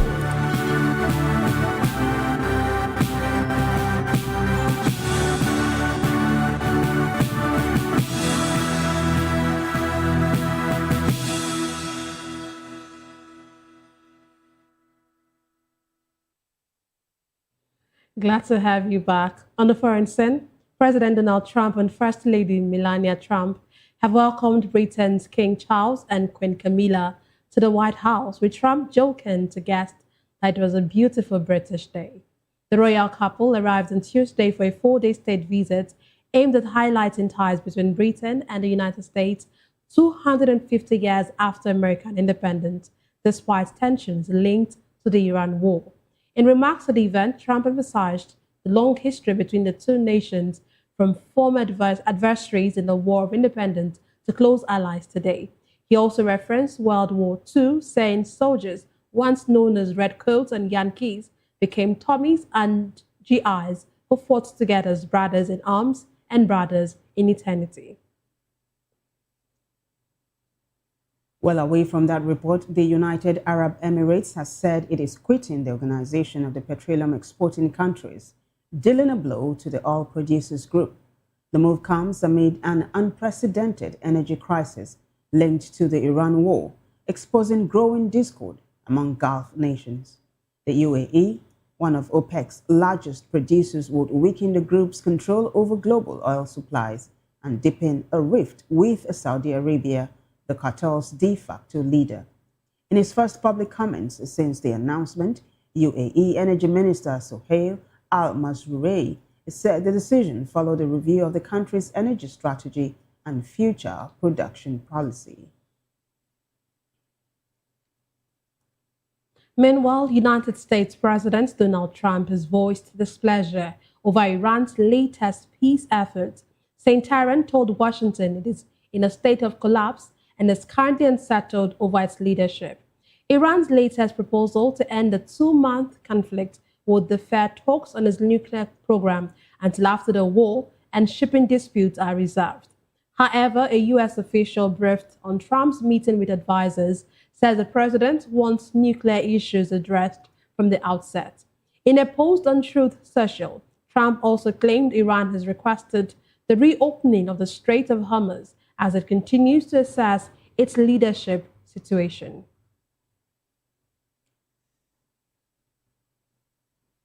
Well, let's take a look at some business news now.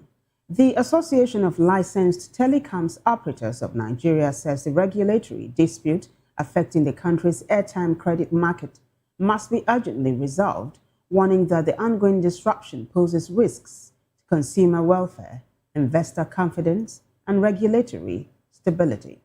The association's chairman, Benga Adebayo, says the situation has gone beyond a routine dispute and now reflects deeper concerns over institutional coordination and compliance with court orders. He called on regulators, telecom operators, and the federal government to work together to restore clarity and stability to the market, stressing that the crisis has wider implications for Nigeria's business environment and regulatory credibility. The comments follow announcements by Airtel Nigeria and MTN Nigeria Communications PLC of a temporary suspension of airtime and data credit services, citing new regulatory requirements for digital lending. The Federal Competition and Consumer Protection Commission says operators are expected to align their commercial practices with Nigerian law, noting that affected companies were given a 90-day compliance window from July 2025 to regularize their operations. It adds that some operators allegedly failed to comply within the deadline, despite the grace period provided. Let's move on now to sport. Nigeria Catchball Federation says it has withdrawn from a forthcoming competition in South Africa over safety concerns. In a statement in Lagos, media coordinator Naomi Naji said the decision follows recent xenophobic attacks targeting Nigerians. Federation President Bola Babarinde said the withdrawal was in the best interest of players, officials, and the wider Nigerian contingent. It has stressed that the safety and welfare of members remain the Federation's top priority, expressing disappointment over the development. Babarinde, who noted his years of contribution to sports and community relations in South Africa, said the situation was disheartening and unexpected. He added that such incidents undermine unity, sportsmanship, and the spirit of African brotherhood that international sporting events are meant to promote. In entertainment news, the Nigerian Copyright Commission says it is deploying digital technologies to strengthen its campaign against piracy. Director General John Essien disclosed this in Uyo at an event marking the 2026 World Intellectual Property Day. He was represented by Akwa Ibom State Coordinator Cornelia Ibanga. Essien said the initiative will be implemented in collaboration with relevant technology-based institutions. He noted that unauthorized streaming of live sports content continues to undermine legitimate markets and discourage investment in the sector. The Director General also highlighted the potential of Nigerian youths in the creative and innovation space, urging them to acquire knowledge of intellectual property rights to better commercialize their talents and ideas. Elsewhere in entertainment, a 21-year-old man accused of plotting a terrorist attack targeting a Taylor Swift concert has pleaded guilty nearly 2 years after the alleged plot. Beren Aliji was arrested in August 2024 in Thanet, Austria, in connection with a failed attack targeting one of Swift's Eras tour performances at Ernst Happel Stadium. Although the plot was disrupted, authorities cancelled 3 of the singer's scheduled shows in Austria as a precaution. Aliji had been due to stand trial on charges including membership in a terrorist organization, preparation of explosives, and attempted illegal acquisition of firearms.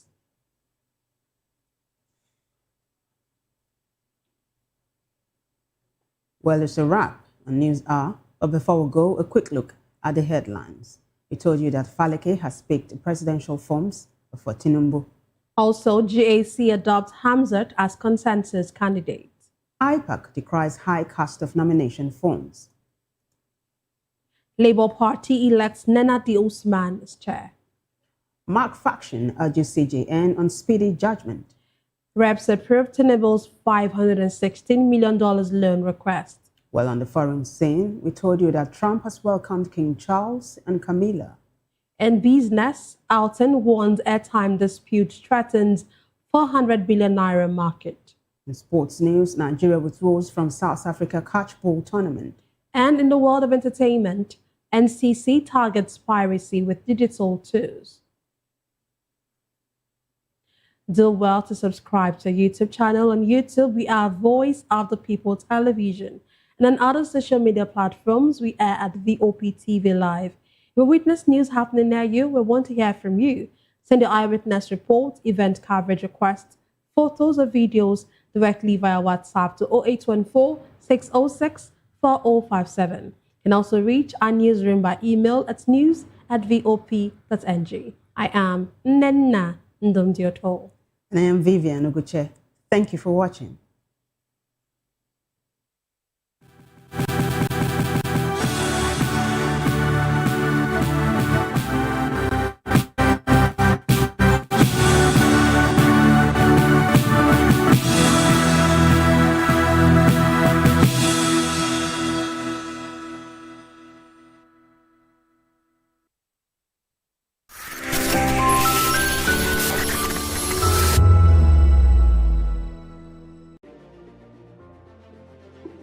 Welcome to Golden Tulip, where every stay is a celebration of comfort and style.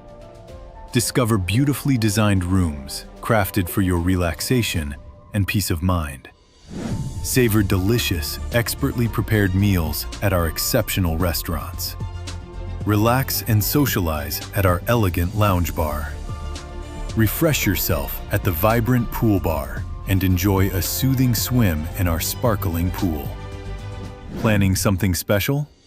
Our spacious and sophisticated hall provides the perfect setting for weddings, conferences, and memorable events. Whether for business or leisure, we deliver excellence with unmatched hospitality. Comfort, class, premium experience. Book today and elevate your hospitality experience. Airport Golden Tulip. Stay golden. Live golden. Africa is on the move, a continent of rising voices, untold stories, and powerful transformations. From the streets of Lagos to the heart of Nairobi, from the mines of Congo to the tech labs of Cape Town, the African story is being written every day.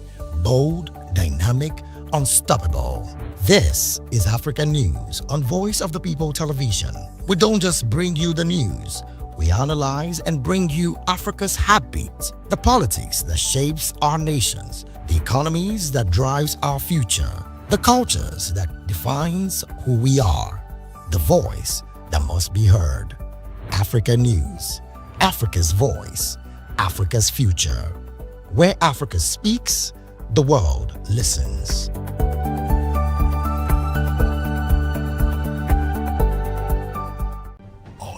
Ready for the extraordinary? Something big is happening on your screen.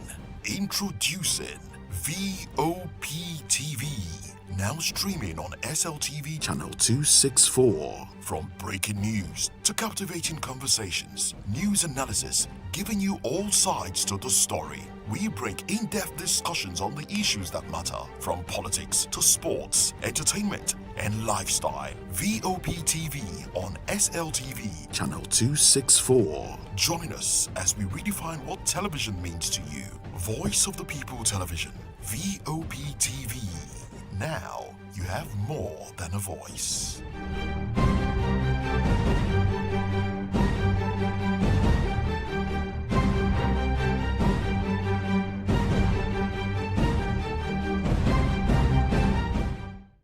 Welcome to the locker room, the home of football talk that matters. I am Jerry Apelhan. Join us every weekday, Monday to Friday at 5 p.m. Nigerian time, as we share the hot takes and hot debates in the exciting world of football. And joining me are the usual suspects, Ikechukwu and Mayowa, as we break down all the hot takes and everything that's happening in the football. Don't just watch football, live it with us. Catch us on the locker room and Voice of the People Television at 5 p.m. Nigerian time. And like I always say, if not 20 minutes off, with the sport. And it's Hakim Ziyech who puts the This is Health Check, your weekly guide to better living, smarter choices, and trusted answers. From everyday wellness to urgent health issues, we've got you covered. Health Check, only on Voice of the People Television, where your health has a voice.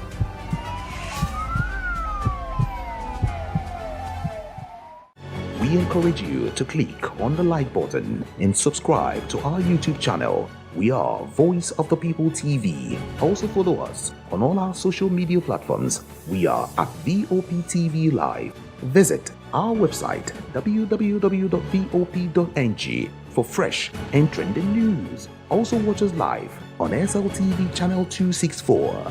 VOP TV, Voice of the People Television. Welcome to Romeo Pizza.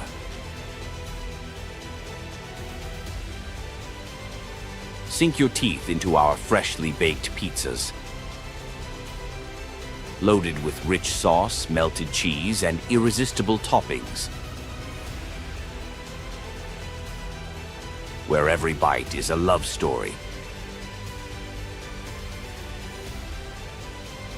Treat yourself to our creamy, dreamy ice cream.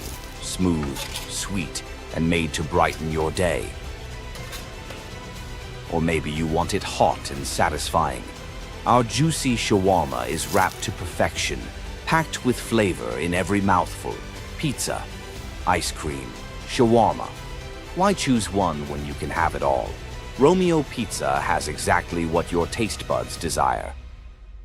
To know the happenings in the maritime sector, join us on the program Maritime Frontiers on VOP TV as we discuss key areas in the maritime sector, from aquaculture, maritime transportation, maritime labor regulation, oil and gas exploration, ferry and passenger insurance, marine pollution and prevention, port operations, and lots more. Maritime Frontiers, exploring Nigeria's blue economy. Behind every broken deck lies a broken promise. Education shapes the nations. But who is asking the right questions? Introducing Edu Dialogue, the show that goes beyond the surface, exposes the cracks, the corruption, and the silence in Nigeria's education system. Edu Dialogue, Saturdays, 3 p.m., only on Vop TV. We break the biggest stories, from missing funds to policy failures. We ask the tough questions and demand real answers. Edu Dialogue, this Saturday, 3 p.m. on Voice of the People Television. In a world where truth is the ultimate power and opinions scream the loudest, it's time to wade through the noise. Hunger no get tribe! Hunger no get religion! And scan the human interest and trending topics that matter. Stay tuned to The Issues, your plug to the stories making the buzz, from politics to science and technology, social justice, and more. Let's tackle the tough questions and expose the truth. The Issues, on Voice of the People Television, Mondays to Fridays, 8 to 9 p.m. The Issues. Don't just react, understand. Join us as we drive into the world of politics through insightful interviews with prominent political figures, both serving and former governors, ministers, senators, legislators, party chieftains, activists, and analysts. Get first-hand information into the decision-making processes that affect our daily lives. Highly engaging one-hour program that brings political discourse into focus. I am Chukwuma Okoro. Political Lens, Monday through Friday, 6 to 7 p.m. Join us. Are you looking for where to buy quality and original studio and musical equipment in Nigeria? Welcome to Iruka Online, Nigeria's biggest musical and sound equipment warehouse. Your trusted home for top global brands, reliable low-priced alternatives, and 100% original musical accessories. With over 16 locations nationwide and open 7 days a week, we deliver unbeatable service and customer support you can count on. Shop online at iruka.com in partnership with world-renowned brands like Wolfdale Pro, Prisoners, Twile Keyboards, Fender and Jackson Guitars, Marshall Amplification, Mapex Acoustic Drum Set, Tech Electronic Drums and Accessories, Evans Drumheads, Ashdown Engineering, and many more. Iruka Online, powering your sound with quality you can trust.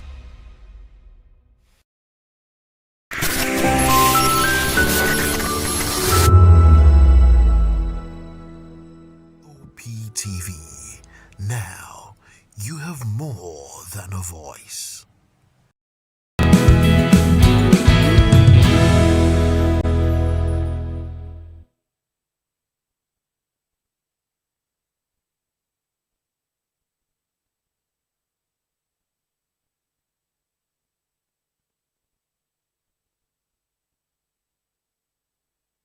Good morning and welcome to VOP this morning. It's a beautiful Tuesday morning, and yes, of course, the month is gradually coming to an end. So very soon we'll be wrapping up with April and getting into May. And you know how May starts? May starts with Workers' Day. Well, I know some people are looking forward to that one. Oh well, welcome to Voice of the People Television, VOP TV for short. That's what we call it. I am Moses Humphrey. Now a quick look at the conversation this morning. Atiku alleges plot to disenfranchise northern Nigerian voters. And also, we'll be looking at the Reps public account. The Reps public account committee chair says Federation account not audited since 2021. And former President Obasanjo blasts Tinubu's government as Nigeria bleeds from a wave of violence. Now, these are the conversations on our table this morning. We'd like for you to come along with us. Follow us across social media. Be part of the conversation that we're having. Across social media, we are Voice of the People Television and at VOP TV Live. That's how we appear across social media. Well, welcome once again. There are other conversations that we'll chime in on. That's right after this moment. Good morning and thanks for joining us on VOP this morning. I am Chukwuma Okoro. Now, talking about other interesting conversations in the course of the show. The federal government has called on Nigerian ambassadors worldwide to actively project the country's image positively, stressing the importance of diplomacy in reshaping global perceptions of Nigeria. This appeal comes at a tense moment as reports confirm that 2 Nigerians were killed in South Africa amid rising xenophobic tension, reigniting fears over the safety of citizens abroad. While officials emphasize the need for ambassadors to highlight Nigeria's strengths in culture, economy, and innovation, the tragic killings underscore the urgent challenge of protecting nationals in hostile environments. Here we are again talking about the killing of Nigerians outside. Unfortunately for us, we are at a moment in our life, more like a threshold, in our national life, where Nigerians are being killed outside and nothing happens. Unfortunately for us, Nigerians are even killed more in Nigeria and nothing happens. And so when your citizens are killed and the government looks and does nothing, and they are denying, no, the people that are killing Nigerians are not Nigerians. They are foreign terrorists in your homeland, in your sovereign land, in your territory, killing Nigerians, and the government does nothing. So what do you think that other countries will think about you? I mean, if they can kill themselves, if foreigners can get into Nigeria and kill Nigerians and the government does nothing, then it matters nothing if we kill them here. And that's exactly what has been happening. I mean, Nigerians are killed, 2 in South Africa, following xenophobic attacks. This is not the first time. In Mozambique, in Angola, in other parts of the world, Nigerians are killed, and the government does nothing. Meanwhile, we have high commissions and embassies in those countries.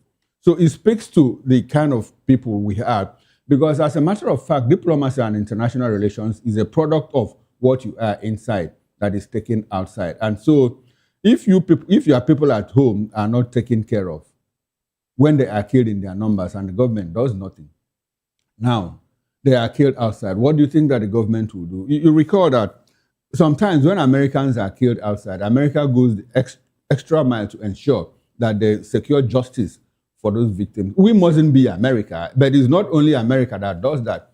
Other countries, when their nationals are killed outside, they take it up and say, we must get justice for the victims. But here, what do we have? No, we start blame game. You shouldn't have been there at that time. You shouldn't have gone there. Why did you even leave Nigeria in the first place?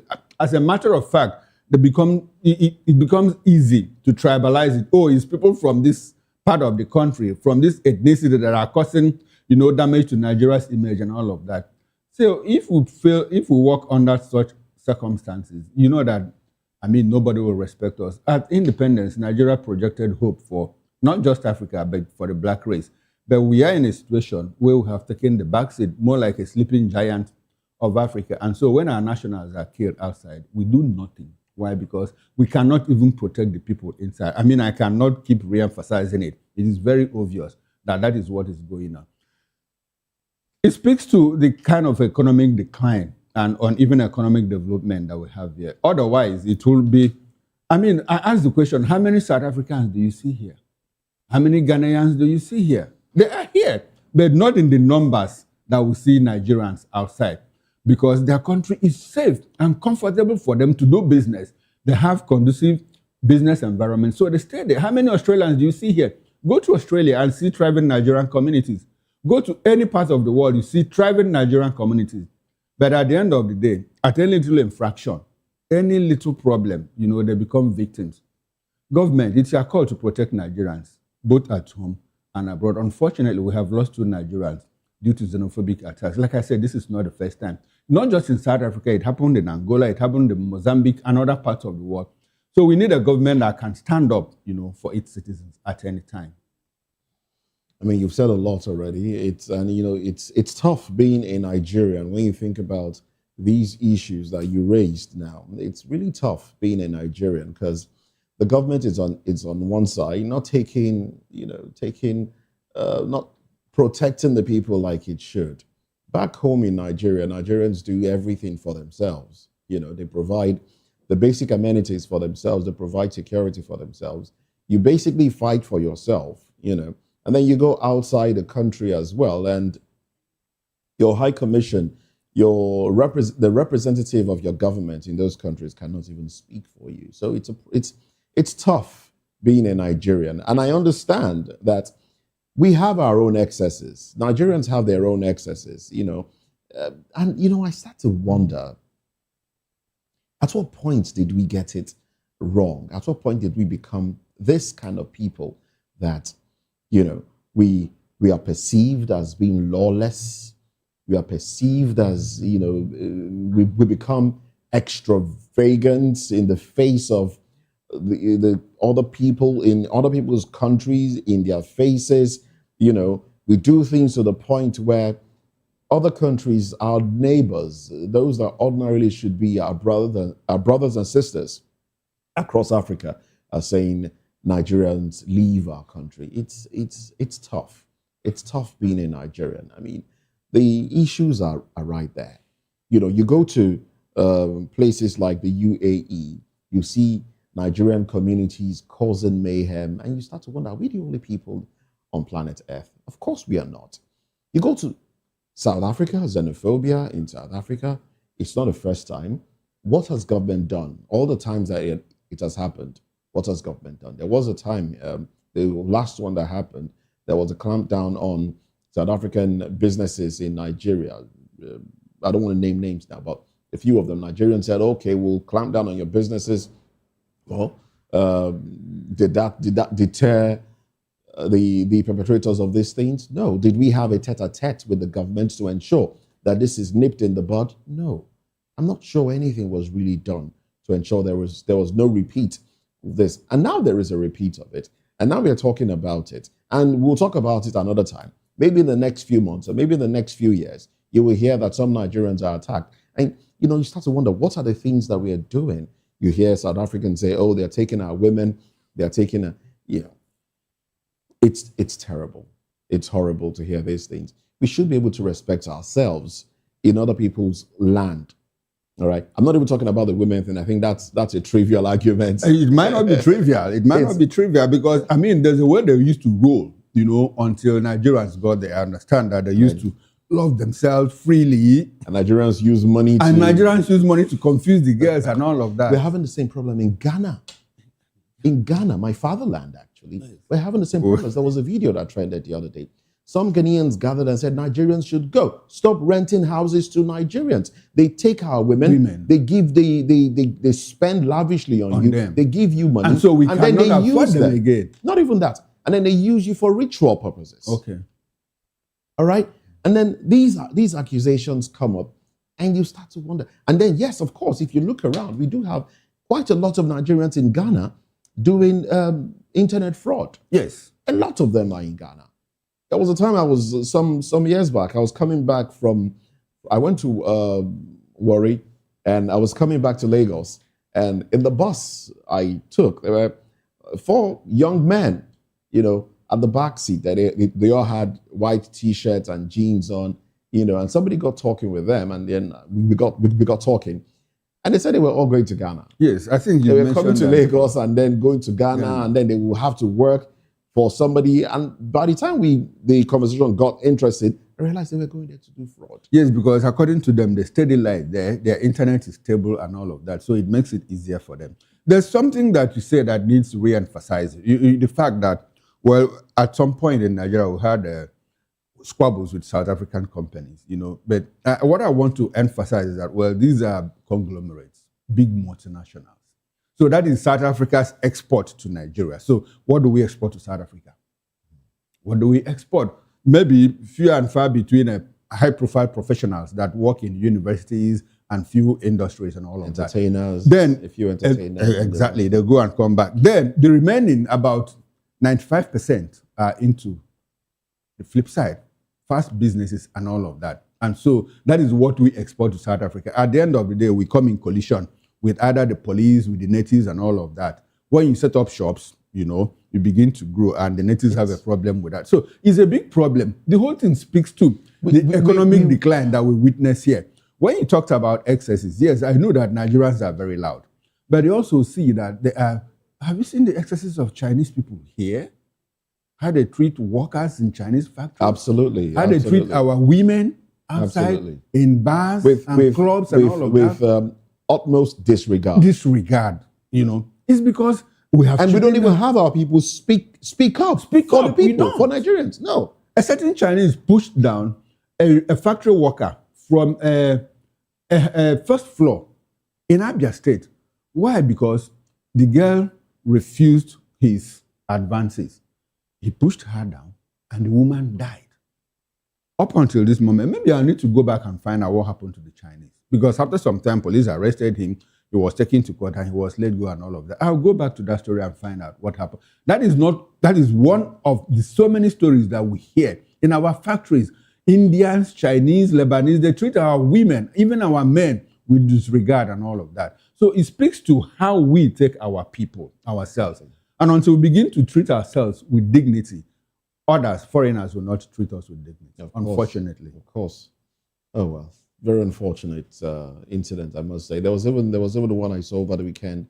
A foreigner, I don't think that's a Nigerian, running a business in South Africa. So South Africans, they have their own problem as well.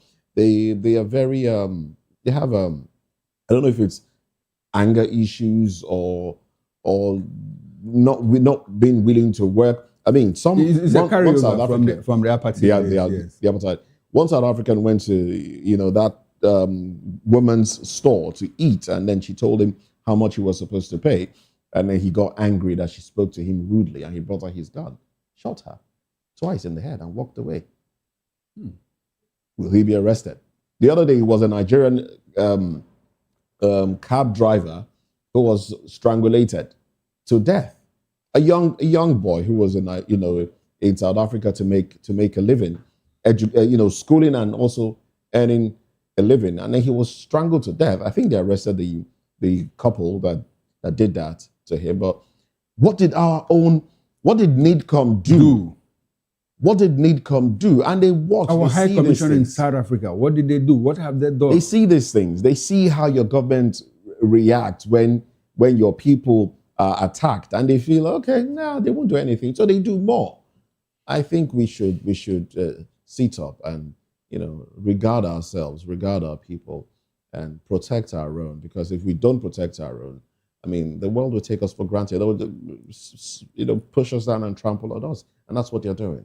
Very unfortunate, I must say. But let's bring it home to Nigeria. Nigeria's judiciary is at the center of a storm after a judge barred journalists from covering the high-profile trial of alleged coup plotters, citing national security concerns. Now, this is a move that has drawn sharp criticism from press freedom advocates and civil society groups.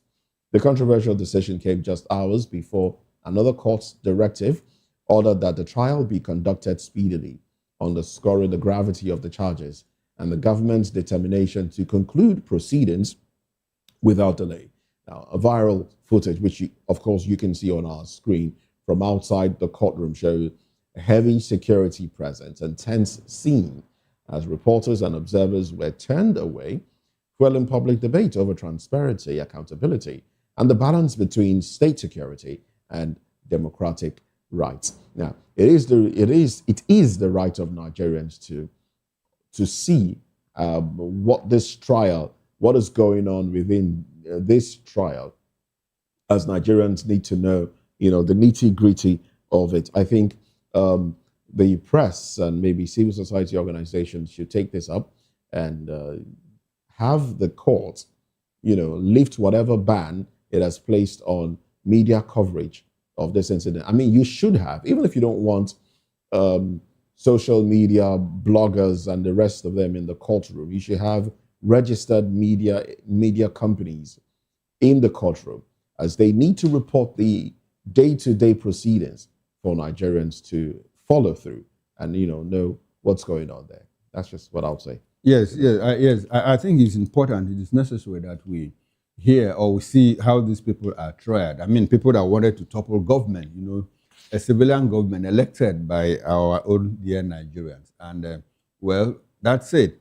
I spoke to two lawyers on this issue. As usual, two lawyers is like when you bring 6 economists to discuss an elephant, or Always, 6 blind men, 6 blind men to feel an elephant and tell you what they saw. You have 7 different opinions. Meanwhile, there are 6.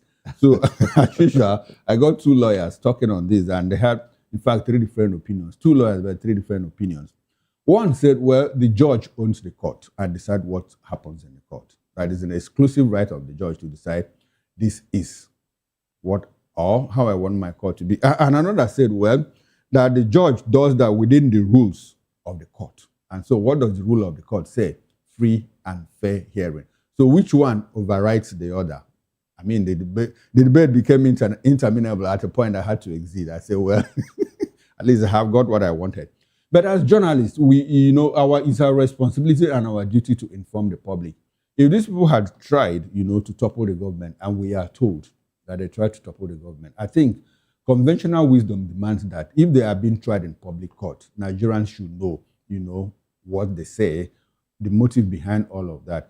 But then, is it going to, more like, another lawyer said, well, it speaks to the intelligence, within the coup plot, because the investigations are still ongoing and all of that. So if they have to implicate somebody or otherwise, that it shouldn't be public knowledge at this point. Like I said, it was an interminable debate. We kept going back and forth. That speaks to another issue of not concluding investigation before arresting and taking people to court. In other crimes, you conclude investigation, you have your facts, and then you make an arrest. No, but in the course of the trial, some things will be unveiled. Yeah, some other things will come up. But in any case, I think my position on this is that, well, as a journalist, the Nigerians ought to know. People are being tried in court, and other people are being court-martialed. Nobody is talking about, even during the military regime, journalists were allowed, to observe orderly and courtroom trial, of people who were said to have committed, tried to topple the government and all of that. And we're in a civilian administration, so why can't we have access to that? NUJ is pushing, NG is pushing, the public is pushing. I think the important thing for Nigerians here, the Nigerian government or the judge, MBA, NJC, and the judiciary to do is to ensure that this trial is free, fair, and transparent. So that because the punishment is capital, and you don't have to just kill people like that. So it has to be open and transparent, so that at the end of the day, if you are trying them and sentencing them, Nigerians will know that actually, as a matter of fact, that they committed this offense. That's what I would say. Let's move away from that and quickly come back to Lagos, where we hear that Governor Babajide Sanwo-Olu has publicly endorsed his deputy, Dr. Obafemi Hamzat, as the best man for the job to succeed him in the 2027 governorship race. I like the word, the best man for the job. Raising Hamzat's hand before party leaders in Alausa in a symbolic gesture that drew loud applause. Well, the endorsement captured in viral footage comes amid swirling speculation within the APC over who will clinch the party's ticket, with Sanwo-Olu offering prayers for Hamzat's strength and divine support while reaffirming confidence in his leadership capacity. However, the move has sparked controversy as some party stakeholders, including former candidate Abdulaziz Adediro, that is Jandor, insists no formal consensus has been reached, warning against premature declarations that could fracture the party. When Jandor left the APC and went to the PDP, and from the PDP back to the APC, people just said that he went to the PDP to play a spoiler role. And more like it's becoming obvious now that is what he went to do. In Yoruba language, I don't speak much of Yoruba, but I understand I speak a little. When they say Baba Sope, which means the father has spoken. Moses, I hope I'm correct. Yes, you are. Yes, the father has spoken. Now, Baba has spoken because there's been speculation around who will clinch the ticket. Since 2024, there's been this back and forth, push and pull. Obasa wants to be governor, by the way. Femi Bajabiamila, the president chief of staff, wants to be governor. We even heard that the president's son, Sheyi Tinubu, wants to be governor. And we were like, well, if Sheyi is interested, the father might just, say, go and try and become governor. At some point, we had a president in America and the son was a governor and all of that. And it didn't mean anything. In my own state, Abia State, we had a governor who later went to Senate to represent a senatorial zone. And his son was the Speaker of Abia State House of Assembly. So at that point, I didn't see anything wrong in Sheyi trying to become the governor of Lagos State. He's entitled to it. He was born here. He's lived here all his life. So he can aspire to become governor of Lagos State. But in all of this, I think they have come to a conclusion that it is going to be Hamzat. You know, Hamzat is the deputy governor. There's a tradition that a pattern that we have noticed in Lagos over time, that the president doesn't, after his own tenure, he has not chosen someone who is a core politician, you know, to become the governor of Lagos State. Raju Fashola, technocrat. Hamzat is. So that is where the confusion is coming from now, because it has a political base inherited from his father. Babatunde Raju Fashola, technocrat. Who else? Akiwumi Ambode, accountant general of the state, technocrat. Babajide Sanwo-Olu, technocrat. But now we see, so these people, when they become governors, they just float. They don't have a political base. And so the president is able to, you know, use the control of the levers of politics, you know, to control the state. But let's quickly run to the papers. Let's bring you PRP faction rejects Abuja convention, alleges ADC's plot to hijack party. Alleged coup trial, court grants accelerated hearing, bars journalists from proceedings. Jonathan meets with Obi, others behind closed doors. Nigerian envoy condemns killings of 2 citizens in South Africa. We should do more than just condemn, actually. And then we also have a Jet A1 crisis deepens as airlines warn of imminent shutdown. Zenith expands West Africa's presence with Côte d'Ivoire subsidiary. And those are the headlines on the cover page of The Guardian. Well, that's pretty much how far we can go on newspaper headlines. But stay with us.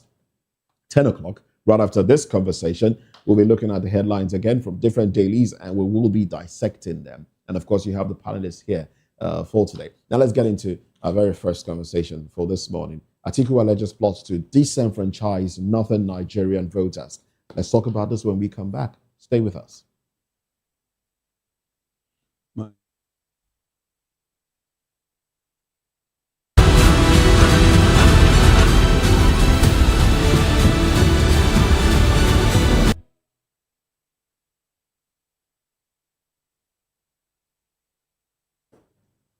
Welcome back and thanks for staying with us. This is VOP This Morning if you are just joining us. Former Vice President Atiku Abubakar has alleged a plot to disenfranchise voters in northern Nigeria ahead of the 2027 general election, warning that any attempt to suppress the region's electoral strength will undermine democracy and fuel instability. His claims have stirred heated reactions across political circles, with opposition figures amplifying concerns about fairness and transparency in the electoral process. Meanwhile, the presidency has dismissed the so-called Ibadan Declaration by opposition leaders as standing on sinking ground, insisting that the ruling APC remains firmly in control and committed to delivering credible elections.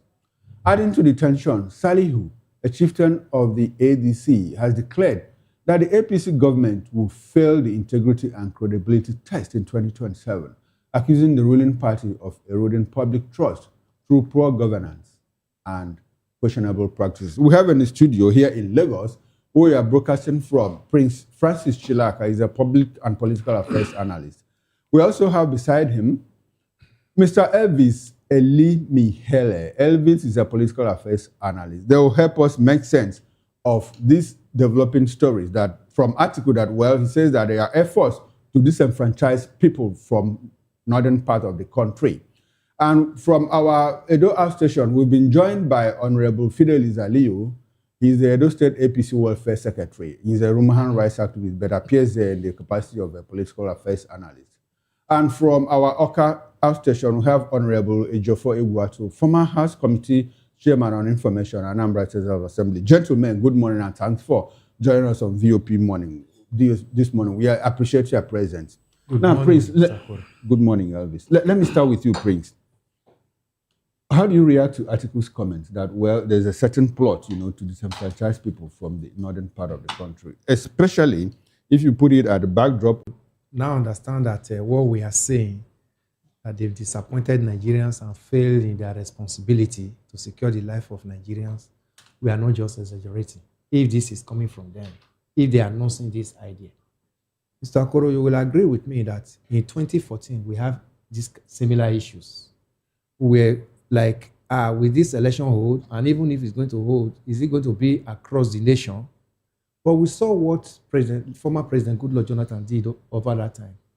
He came out, was on top of the game, and the election that brought former President Buhari took place across all the 36 states of the nation and the Federal Capital Territory.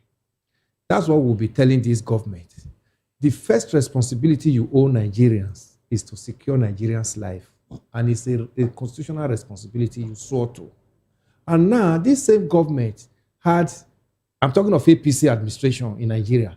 So Buhari came in, and the next thing we started hearing was that Boko Haram has been decimated by the former Minister for Information, Lai Mohammed, telling the whole world that Boko Haram has been decimated. Then fast forward to where we are now, that same Boko Haram that have been decimated and all others, ISWAP and all, we have seen, their new trajectories and how they have become so brazen in that sacking military bases, ransacking homes, going to worship centers and even sacking villages and all. That's the same Boko Haram that have been decimated according to APC administration in this nation. So if APC is... Opposition parties held their convention. No hotelier wanted to give them their space. There seemed to be some sort of fear within the APC. Why do we have that? And now we're hearing that there is a plan to disenfranchise northern Nigeria. Why do we have that fear? Can you tell us? I mean, you are within the APC, especially at a time where the APC has most governors. Over 30, is it 32 or 33 or thereabouts? It's even hard to keep count. Why do we have this?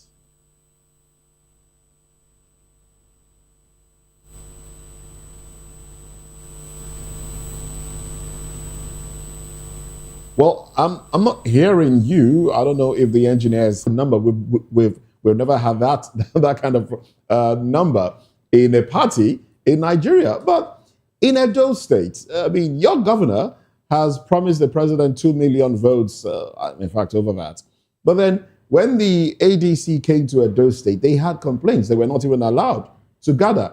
I mean, isn't your governor sure of the votes? Isn't he sure? You see, like I said, if as a party, we are prepared for 2027 election already, we have long worked towards that, we have not perfected arrangement. Even the said 2.5 billion vote that we have promised Mr. President, these are not just statements, they are facts. We have worked out the modalities to secure all of these votes, both from diaspora and even within the states. All we just want to do now is to get credible aspirants, people who are, according to my chairman, who said our ticket is not for serial losers. We are not looking for aspirant or candidates who will... In terms of protecting the lives and property of Nigerians outside the shores of this country. Briefly, can you do that and tell us how the leadership style of the president has affected the standard of living of the average Nigerian? Using these indices are just reeled out now. The indicators, rather. Beautiful. If you are giving me the goal of today, I can assure you that the topic we're talking about now can give up to a month to say. Because why do I say so? For us to look at the educational sector, in the country, the president has done a whole lot in that regard. Because when we came on board, we discovered that there was this consistent or regular strike issue within our universities. And the president came on board. What are the issues? He looked at them. And as of today, the issue of strike, as far as Nigerian lecturers are concerned, all the backlog debt that they have, the federal government that's not correct. Aliyu, that's not correct. And led to the emergence of Buhari as the president. Some persons who believe that they own Nigeria will always want to gather and make declarative statements, grandstandings, and at the end of the day, the real Nigerians, the average Nigerian, do not really enjoy the benefits of such declarations. So gathering together again this time and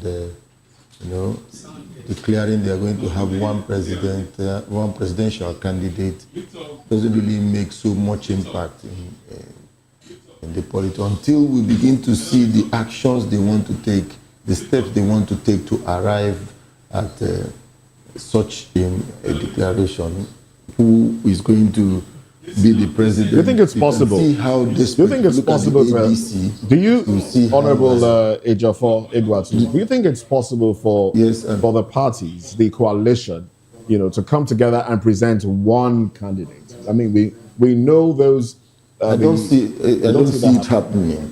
If you look at what's happening in ADC, you could see that each one of the presidential hopefuls are seriously determining to become the candidate. And some of their members have already said that for the coalition to succeed, there has to be some high level of concessions. If you go for a primary election, you divide the little bars they have into parts. And at the end, the healing process doesn't really happen fast, and possibility of losing steam before the election proper will come in. So if they really want to make an impact, I don't think it is by this grandstanding. There is a lot of work they need to be doing. And the APC, being the party in power, wouldn't want them to succeed in any way. It's normal politics. Honorable. You wouldn't want the opposition to succeed in putting you out of office. Honorable. Honorable Ejiofor. I'm here. Okay, now talking about APC not wanting them to succeed because it's the world of politics and politicians. At this moment, at this point, do you think that the APC is scared? If you look at everything, I don't think so. Oh, you don't think so? I don't think so. Okay. Yes. I want